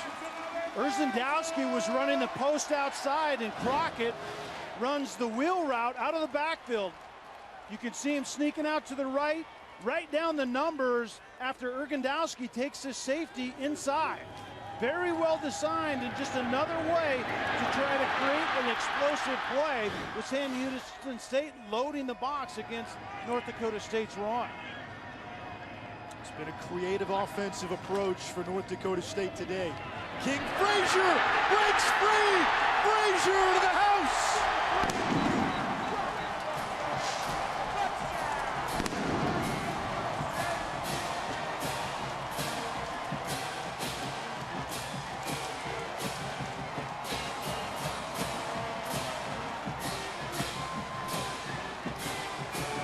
Longest run of the season for King Frazier.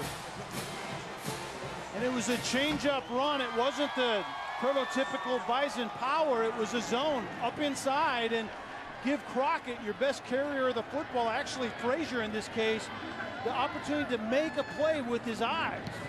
A 33-yard touchdown, point after by Adam Keller is good, and North Dakota State has a 2-score lead with 7:34 to go in the third. King Frazier found a hole, broke a tackle, and the Bison up by 11.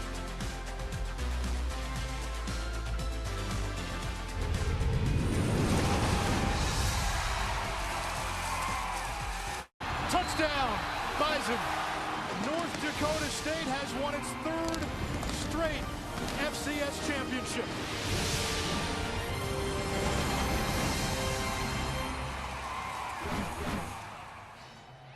A 4-play, 90-yard drive capped by a 33-yard touchdown run by King Frazier has given North Dakota State a 14-3 lead. A 33-yard run by Frazier. More yards than the Bison had rushing in the entire first half. And North Dakota State will pound the football in the first half, even though it's not going anywhere, hoping that it pays dividends in the second half. And that's what we're beginning to see. Tim Polasek told us that a lot of times their productivity goes way up in the second half because they wear people out. And the other interesting thing is, if we can't get the ball to the perimeter in a vertical fashion, how about a wheel route by a running back to get down the field? And that's exactly what North Dakota State did. The Bison have been enormously successful in the 3rd quarter this season. They've now outscored opponents 140-29 in the 3rd quarter. There's Thomas. Now he's trying to get out of trouble. That was a really poor decision by Thomas. He expected the ball to go into and through the end zone, and it dropped about on the 6-inch line and went straight up in the air. The last 2 plays of that scoring drive, the wheel route by Crockett. Don't have a wide receiver that can get deep. How about throw it to a running back? And then it's the true zone up inside. The offensive line washes the defensive line of Sam Houston State by, and then Frazier pays it off. Really good adjustments in this second half early. Throwing to the running backs deep, and then the true zone running game as opposed to the power running game out of North Dakota State. Donovan Williams and Keyshawn Hill both in the game at running back. Johnson was looking to hand it off, nobody there, so he takes it himself, and he's tackled by Dudzik at the 10-yard line. This is where Sam Houston State has to play clean. The bad decision on the kickoff, and then that time they were out of sync in the backfield. Someone busted a play. This is when it can get out of hand quickly. Edge pressure. Johnson flushed and pummeled out of bounds by Carlton Littlejohn right at the line of scrimmage. 3rd down, and it's about to get loud. 3rd down is tailor-made for this crowd in the Fargo Dome. The decimals are going to go way up, and they feel completely responsible for anything that happens bad for Sam Houston State, backed up right here.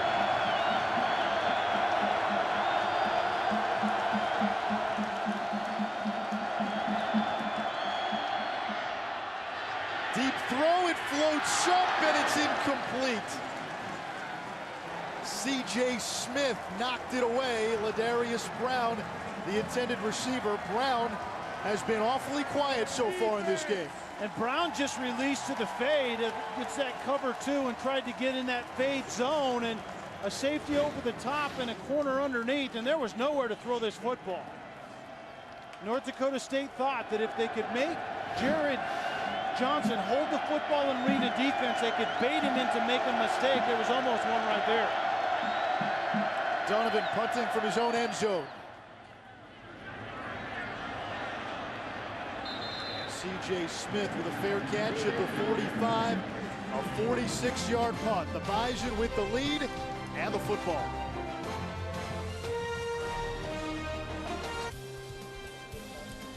This scene this morning at the Festival Concert Hall on the North Dakota State campus. 9 members of the Bison football team participating in commencement ceremonies.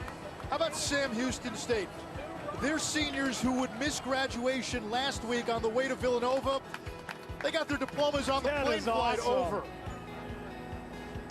I mean, that's college football at its finest right there. Student athlete, right? Were they actually in the air at that point or still in the tarmac? They were in the air. They made an announcement on the plane. Wow. And then they had the seniors who were getting their diplomas take the walk down the airplane aisle. I got my diploma at 33,000 feet. That's pretty special. think I got mine mailed to me or something. You had a game? Exactly.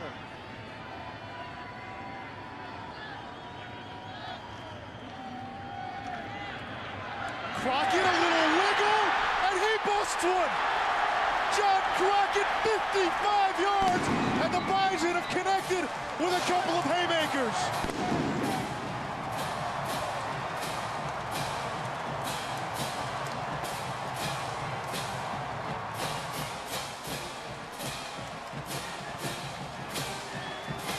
North Dakota State runs into the boundary once again, a nation.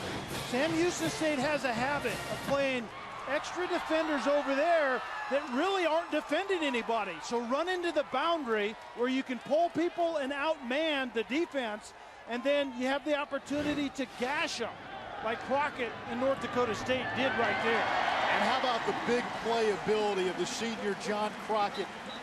Last week against Coastal Carolina, he had touchdown runs of 70 and 45. He had a 33-yard catch on the last drive, and now a 55-yard touchdown run. He's at the century mark for the game. What North Dakota State stands for offensively is what Crockett represents. He has the speed, the explosiveness, he has the vision, he has the physical toughness. He's a leader on this team, and he's playing his best ball of his life right now. You said at the top of the broadcast, one of the keys for the Bison, explosive plays, throw those haymakers. We didn't see many in the first half. The haymakers happened over here, and typically this has been into the boundary, away from the buck defender or the overload defender for Sam Houston State. North Dakota State targeted that in the first half. They're exploiting that here in the second half.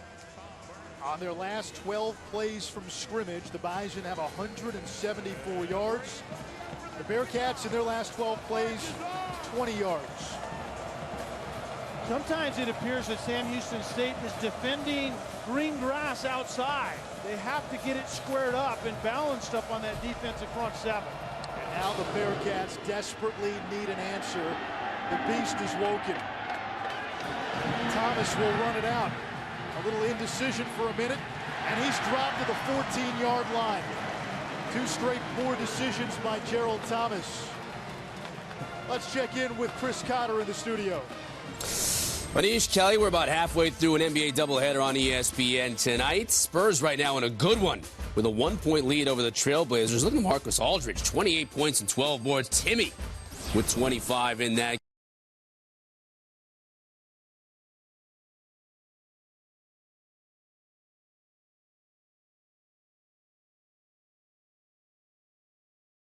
I'm sure there's a basketball player in this generation who's aged better than Tim Duncan.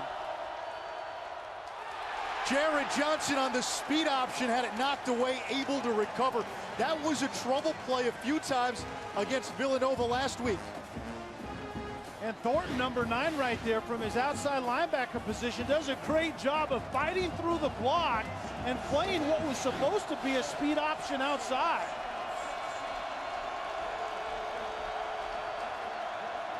Play action.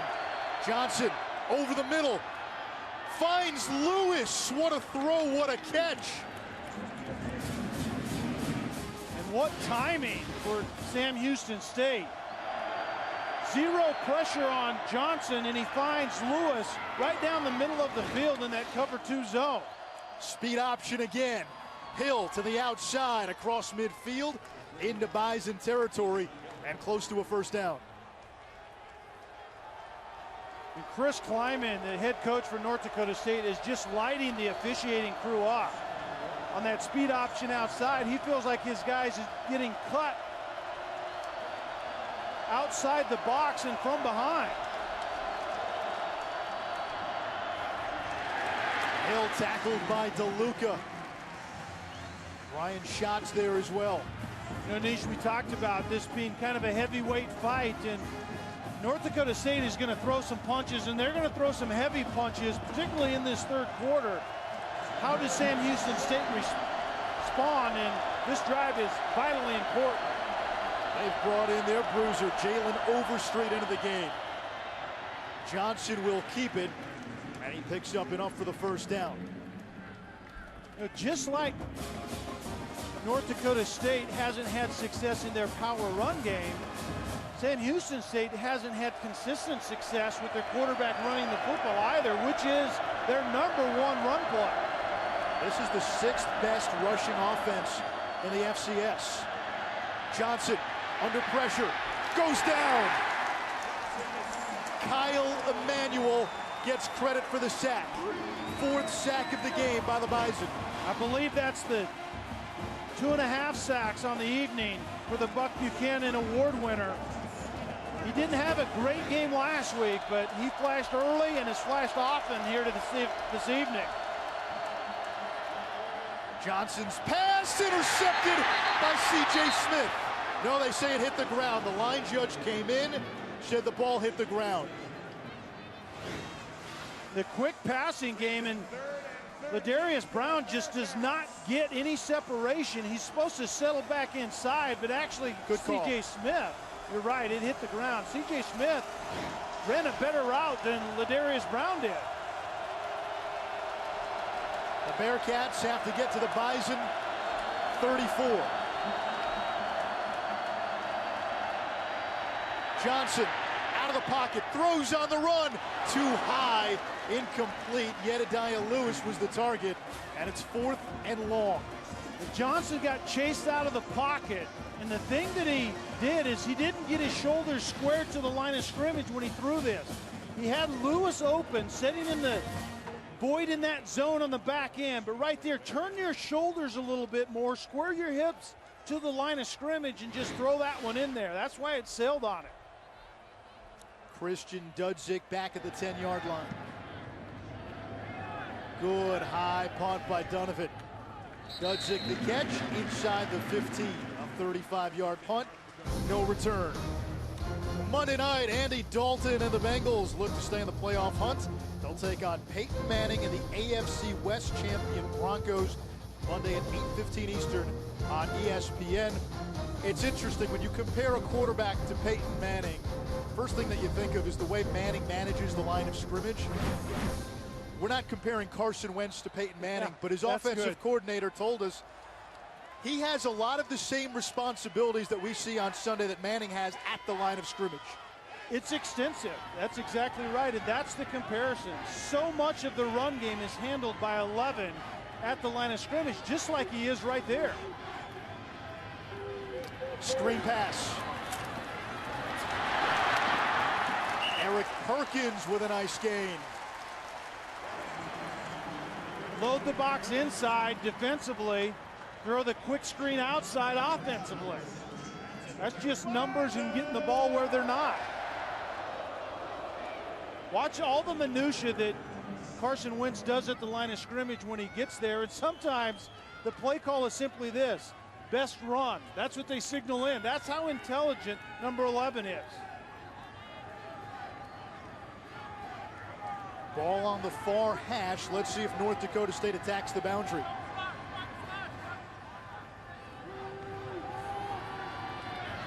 Wentz finds Urzendowski. The freshman breaks one tackle. And then he's dropped at the 34-yard line. 3 yards shy of the first down, so 3rd and short. And I think attacking that boundary is going to show up again sooner than later. And that defender that's over there is Darian Flowers, number 40, who plays what they call the buck position. It's kind of a linebacker safety hybrid type of position. And he always goes to the wide side, so there's a little bit more softness this direction.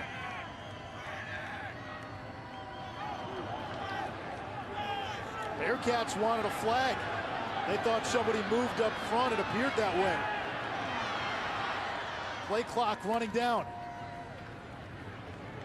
And a gain of 2 yards. It'll bring up 3rd and 1. And watch the fullback right here. You definitely get movement out of this guy right here. Right before that, there was a hiccup.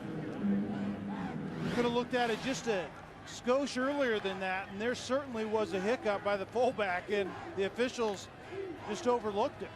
How about John Crockett, 102 yards rushing, his 5th straight 100-yard game and the 20th of his career. Out of the 2 tight end look. Crockett again following his blockers, pushes across the 40-yard line to the 39. The FCS championship concludes in Frisco, Texas in 3 weeks, where a champion will be crowned. You can watch the game live on ESPN2 January 10th at 1 Eastern. For more info, go to NCAA.com, the official online home for all 89 NCAA championships.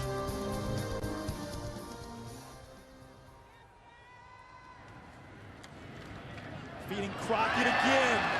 And he seems to be getting stronger here in the second half. And it's right down Main Street again. And this is exactly what North Dakota State's MO is. They run it between the tackles.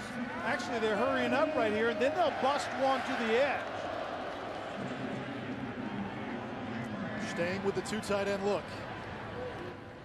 Why not? Crockett again. And right now the Bearkats have no answer for number 23 in green. And a little G scheme. They're going to move the guard right there. Is going to step around as Jeremy Kelly and lead the play on the opposite side. It is a tight run up inside.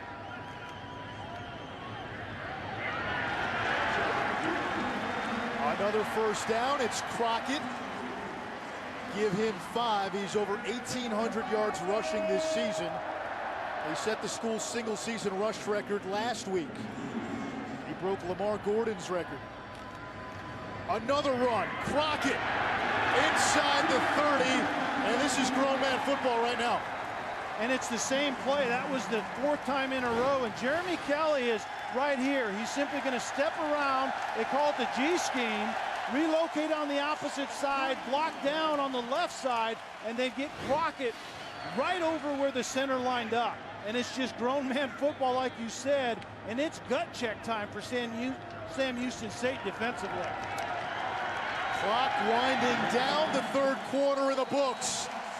And the 3-time defending champion North Dakota State Bison, 15 minutes away from a 4th straight trip to Frisco, Texas.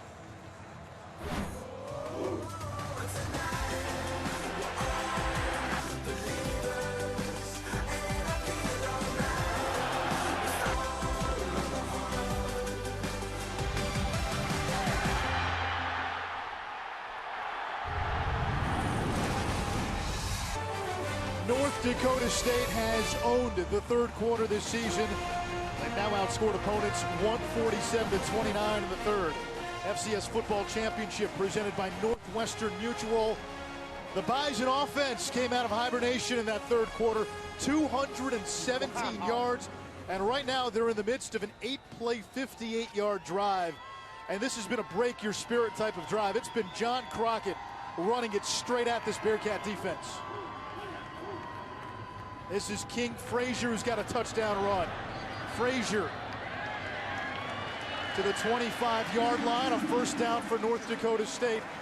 And this Bearcat defensive line, and really this defense, which dominated the line of scrimmage for most of the first half, has been overmatched in this second half. Well, North Dakota State asked this question: how eager is this Sam Houston front going to be in the second half? And 8 to 10 plays into a drive, and that's where we are right now. And it looks like that defensive front is running out of gas. Now the game clock is not moving. I don't know why. Officials don't catch it. That's Crockett again inside the 20 to the 19. A gain of 6. Now the clock is running. You know, the 2 third-quarter scoring drives, Kelly, as you pointed out, those were haymakers, long plays, explosive plays. This has been a series of body blows. Yeah, and this is a prototypical championship-type drive out of this program the last 3 or 4, actually more years than that, but last 3 championships. Physical gut check right now for Sam Houston State. And it has been run, run, run. Another run. Crockett. A couple of yards shy of the marker. 3rd and short coming up. And it literally has been that same run. Maybe they flip it and go to the other side, but it's what they call the G scheme. The guard on one side just simply steps around and blocks the point of attack, essentially where the center has now left, because the center blocks back away from the play, and that's exactly what they're doing, and it's designed to go right down Broadway. Stick with the run or play action here? I think you pound them into oblivion if you can.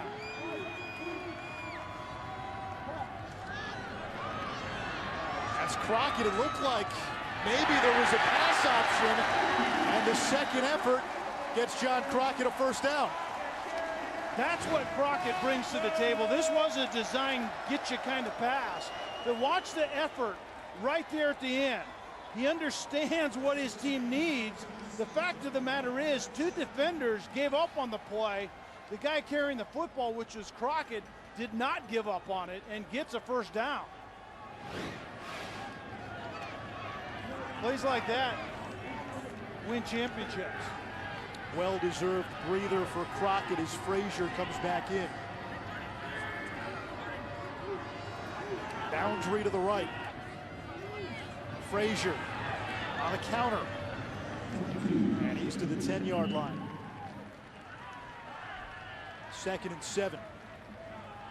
And I think right in here is where you may see the play action pass off of that guy carrying the football. You can see the numbers last week, 227 yards tonight.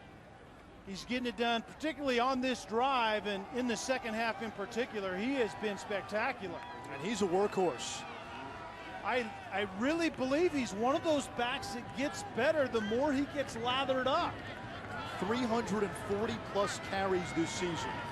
That is by far a school record for single season rushing attempts. Crockett inside the 5, draggling tackles. Hang on.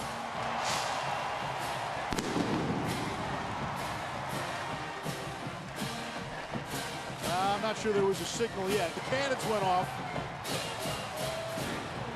Premature cannons does not a touchdown make. Premature anything isn't good. Yeah, this goes down to the 1 foot line, but look at the effort. There are 4 or 5 defenders, and I think he's in.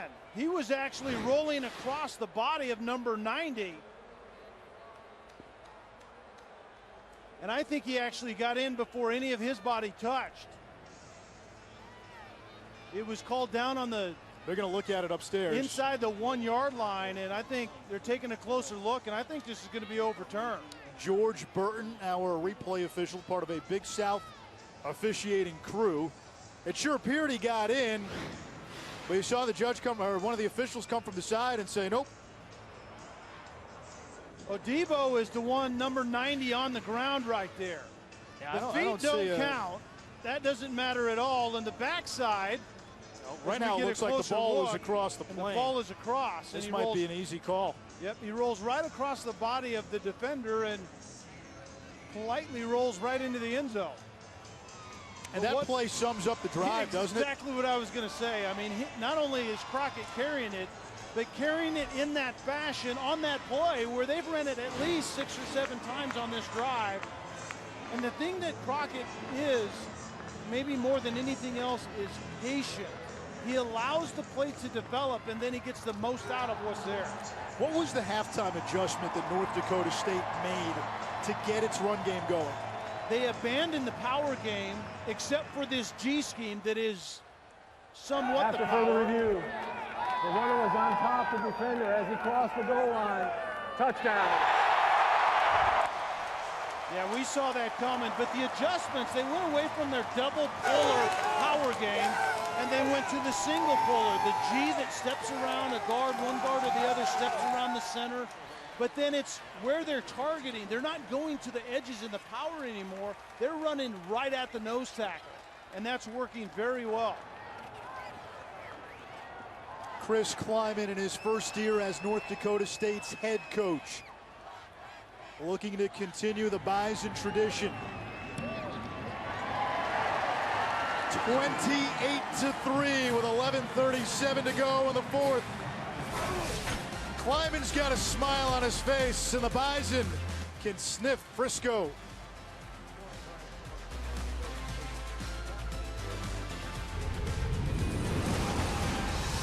Augustana did it in Division III in the 1980s. The New York Islanders in the NHL, Dennis Potvin, Mike Bossy in the early 80s.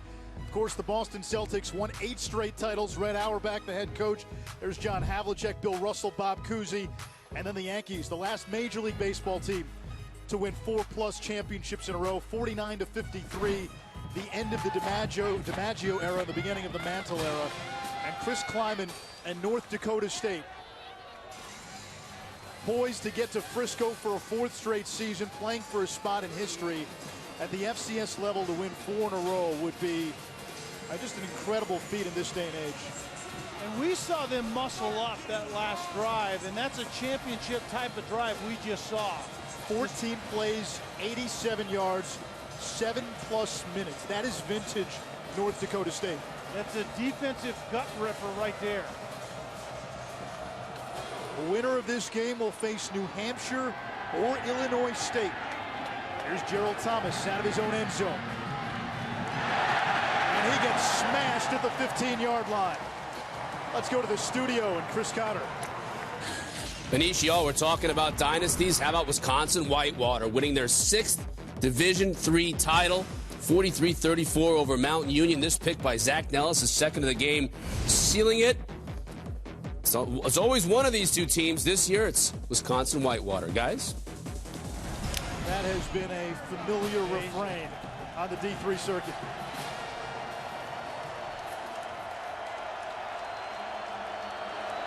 As North Dakota State is becoming a familiar refrain on the FCS circuit. Screen pass to Hill. Broke 1 tackle, and he's to the 25-yard line, close to the first down.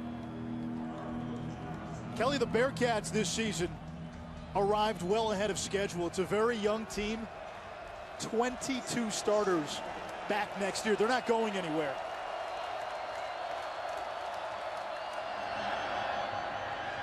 Jedediah Lewis kept on hitting the B button. And I don't want to get too far ahead of the game, but these two teams might be on the collision course somewhere deep into the playoffs a year from now, if not in the championship game itself.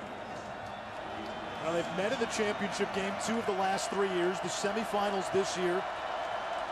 Bearcats with a lot coming back. We could be talking about Sam Houston State, North Dakota State, like we did Brooklyn Dodgers, New York Yankees, or Celtics Lakers, you know, to Wisconsin Whitewater Mountain Union, yeah, if you will. There you go. That's current. Well, certainly Sam Houston State knows how to hurry up. Their MO to begin the year was up-tempo, spread it out, quarterback run mixed with quick passing game, and so all of that is on the table currently. Corner blitz. Johnson read it right. Dempsey was coming his way. The throw just skips on Derek Edwards. Yeah, Edwards just didn't look it into his hand, but you're exactly right. Jared Johnson saw it perfectly. The corner blitz was coming into his face, and you just pick the ball up and throw it to the vacated spot. Edwards didn't finish the play.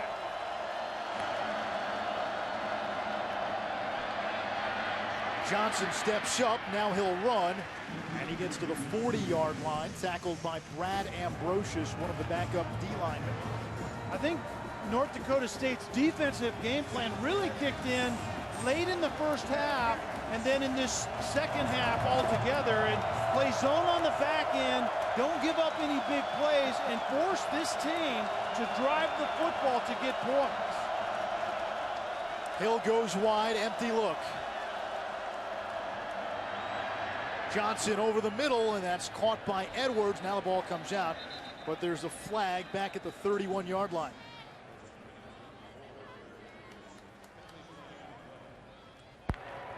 Holding, offense number 74, 10-yard penalty, 4 down. We have not had a ton of penalties in this game, and Sam Houston State struggled with penalties in the first 4 games. They really cleaned it up down the stretch, a big reason for their turnaround. Head coach Casey Keeler likes to say, play clean. Yeah, and that's what they emphasized in those bye weeks, is playing clean, learning how to play with more discipline. And some of the discipline comes with Coach Keeler and his staff learning his players better and vice versa. And they learned their schemes and they felt more comfortable, and you can execute at a higher level when your comfort level goes up.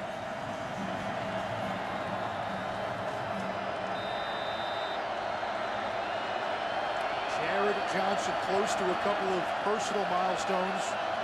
He's closing in on 3,000 yards passing and 1,000 yards rushing. First-year starter. Took over for Brian Bell, the winningest quarterback in school history. On the run, Johnson, middle of the field, and that's caught by Gerald Thomas for a gain of 21. The Bearcats move the chains. Carlton Littlejohn absolutely lit up Jared Johnson at the end of this play. Take a look at this. Completely clean. Littlejohn was in the process of launching. The question that Casey Keeler is asking right now is, was there helmet-to-helmet contact? Johnson out of the game. Don King, the backup, in at quarterback. King throws one into the flat. Jedediah Lewis to the 45-yard line. Let's take a look at this play, Anish. The play before, when Littlejohn hit the quarterback, is there targeting? If there's any contact, helmet to helmet, or anything above the shoulders in the head and neck, it should be targeting. We couldn't quite make it out from that vantage point.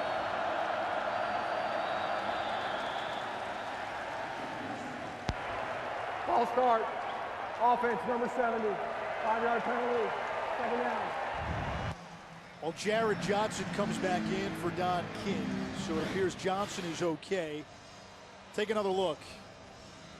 Is there any contact above the neck or the shoulders in the head and neck with the helmet? That was close, but I think the officials might have gotten it right, but Casey Keeler certainly didn't think so.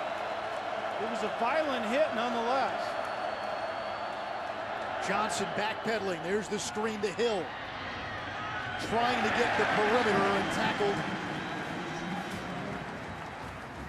by Jordan Champion. Very difficult to run screens consistently well against what North Dakota State is doing offensively. Tampa 2 zone is all about seeing the quarterback and breaking on the football, and you keep your eyes on the ball because you're comfortable with your zone drops.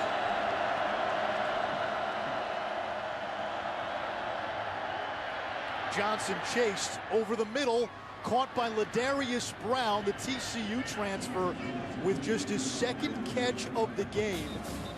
And now an injured Bison player back near midfield.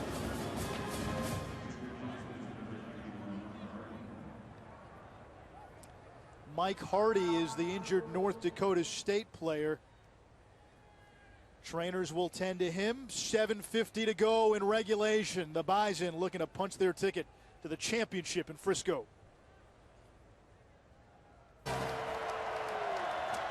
Kelly, you and I saw Higgins in Colorado State earlier this season. One of the most underrated wide receivers in the FBS. Johnson over the middle, and that's intercepted. Picked off by North Dakota State. Nick DeLuca, the linebacker, out there in coverage, and the Bison just have to put the ribbon and wrapping paper on this one.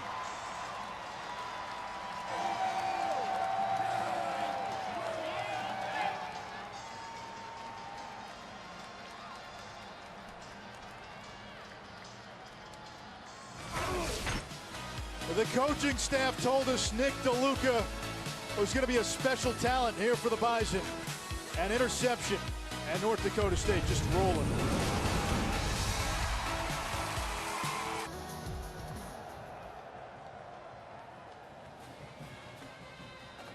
Sam Houston State hadn't thrown an interception in the previous two games. Nick DeLuca with the pick, and North Dakota State is going to run the ball and bleed some clock.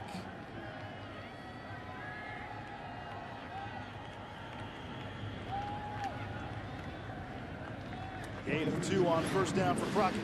Let's take a look at what Tampa 2 means to North Dakota State. 2 high safeties are going to work this direction. corners are looking inside on both sides, but the other thing you get is the linebacker DeLuca running the middle of the field, which is a staple of Tampa 2. Eyes on the quarterback, take away anything down the middle, and right there he keeps his eyes on the ball, breaks on it. That's prototypical Tampa 2 coverage, and it's a staple defensively for North Dakota State. It's been an impressive second half for the Bison. They've outscored Sam Houston State 21-0 as Crockett gets across midfield to the Bearcat 48-yard line. Third down coming up. Sam Houston State held up really well defensively, Anish, in that first half. No question. But that power, physical run game a lot of times takes its toll in the third quarter in the second half. And that's exactly what we started to see. A little bit of run adjustment, but mainly it was that physical nature catching up with Sam Houston State defensively. You see what the Bison have done on the ground this postseason. John Crockett has gone over 100 yards in 5 straight games. Wide open, Andrew Bonnet, the fullback in the flat, finally upended near the 20-yard line. A gain of 31 yards. Run, run, run, play action. And there's an injured Bearcat on the far sideline. It looks like Trey Orr. It is Trey Orr, their top corner. Orr made a great effort play to get Bonnet out of bounds, but you're exactly right. The play action, boot game, and then the fullback, who's usually running into someone, sneaks out into the flat.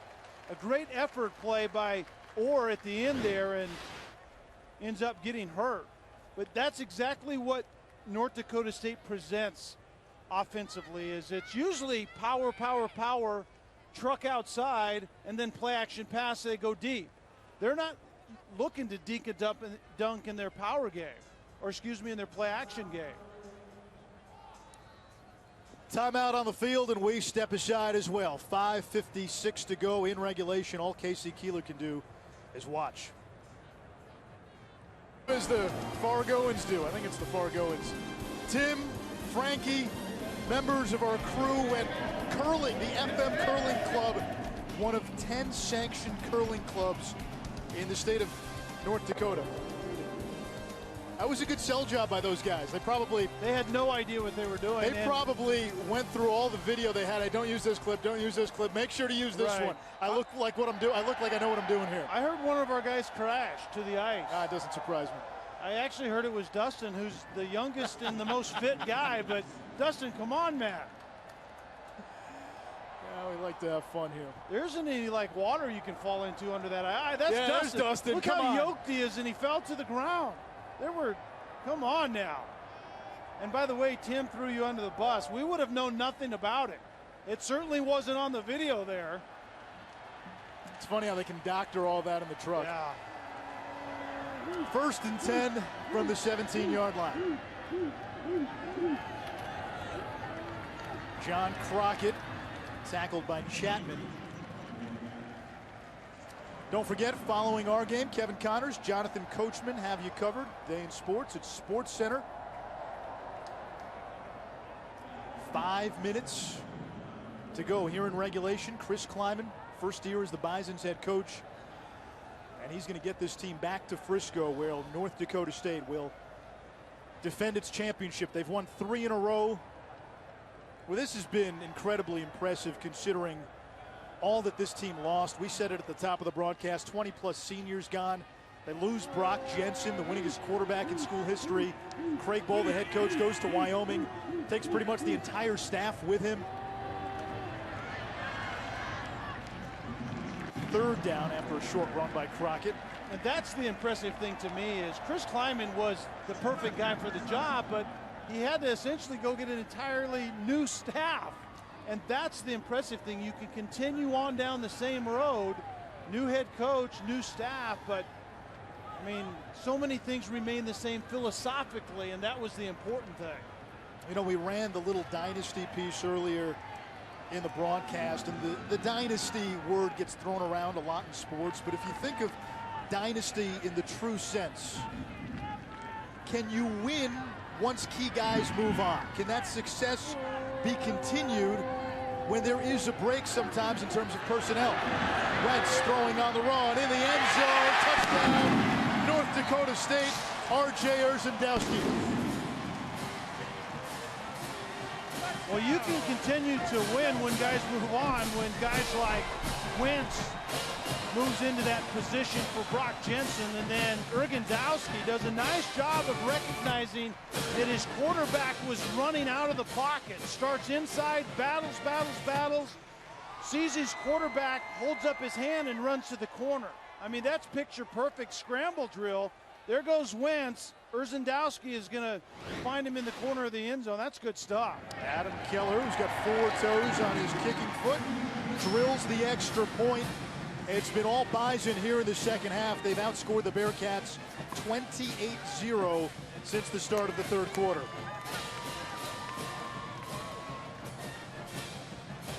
If you're a fan of Sam Houston State, no shame in this season whatsoever. This was a program early in the year.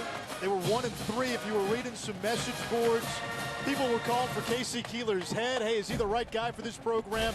Willie Fritz was so successful leading this team to 2 title games.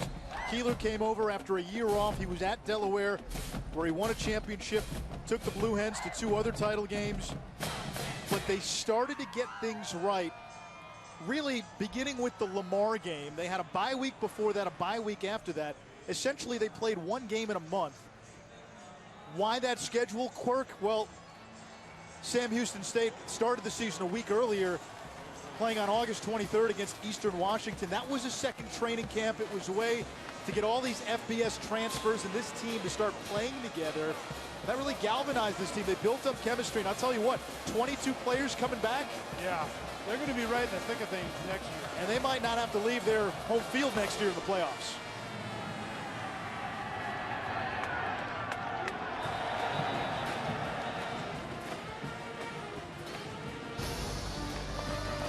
Capital One Bowl Mania kicks off on Saturday. It's bowl season, 11 a.m. The R&L Carriers New Orleans Bowl, and then it's Utah State, UTEP, and the Gildan New Mexico Bowl, and on ABC, the Royal Purple Las Vegas Bowl, Utah and Kelly's alma mater, Colorado State. What a season it's been for your Rams. Yeah, it'll be interesting to see what happens going forward for the Rams.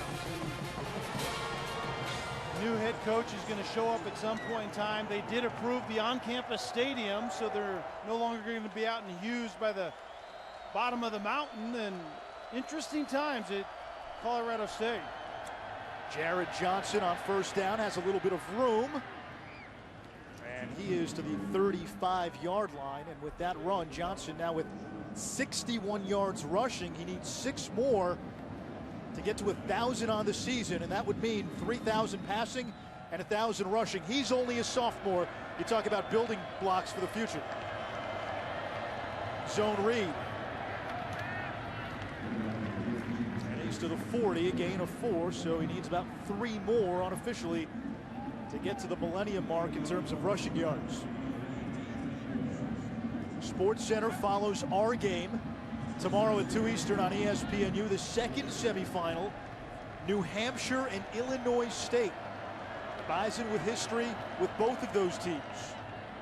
Nothing doing there as Josh Reynolds fell down for a loss. New Hampshire lost in the semifinals in this building to North Dakota State last year. That was a blowout. Illinois State, also from the Missouri Valley Conference. So there is a chance it could be an all-Missouri Valley Conference championship game. And the Redbirds and the Bison did not play in the regular season. They shared the conference title. Both were 7-1 in league play. Both, incidentally, lost to Northern Iowa.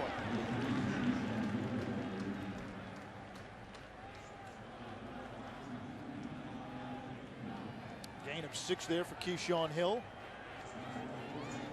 Who do you like in that game tomorrow? It's such a contrast in styles. I really like the way Illinois State is playing right now. A physical, man-em-up run game that travels well. I'm kind of leaning toward them in this matchup. On 4th and 2, the Bearcats get just enough for a first down. Well, that running back, Coppridge, 4 touchdowns, What did he have, 250 yards last week against Eastern Washington? He leads the nation in rushing yards, the FCS at least. New Hampshire has the nation's top receiver. And the Wildcats are home. Johnson checks down, finds Derek Edwards. Texas Tech transfer, slips one tackle and picks up a first down, a gain of 11. You know, Edwards was a YouTube sensation for about 5 minutes. When he was at Texas Tech after a spring practice, he challenged former head coach Cliff Kingsbury to a dance-off. And he won. Well, I think I could win that dance-off. Cliff's got some moves, young guy. Mid-30s. Yeah, that doesn't mean anything to me. You might lose the female vote if it came to that, though. Maybe. My wife was just offended with that remark. With that last run, Jared Johnson now over 1,000 yards on the ground for the season. And he might have to get some of those back now. That's a loss of 5, so.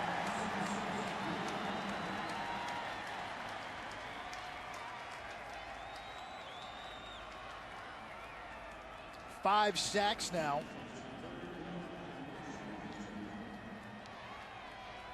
For North Dakota State. And I believe Johnson needs about 2 or 3 yards here to get back over 1,000. Screen pass. Here's Hill. And he's got a first down for the Bearkats.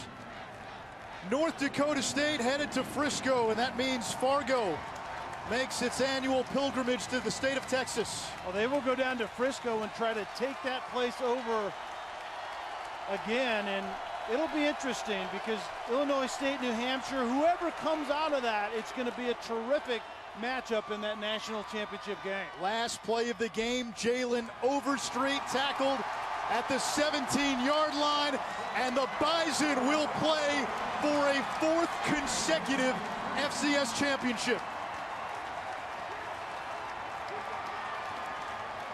The incredible run continues. North Dakota State moves on.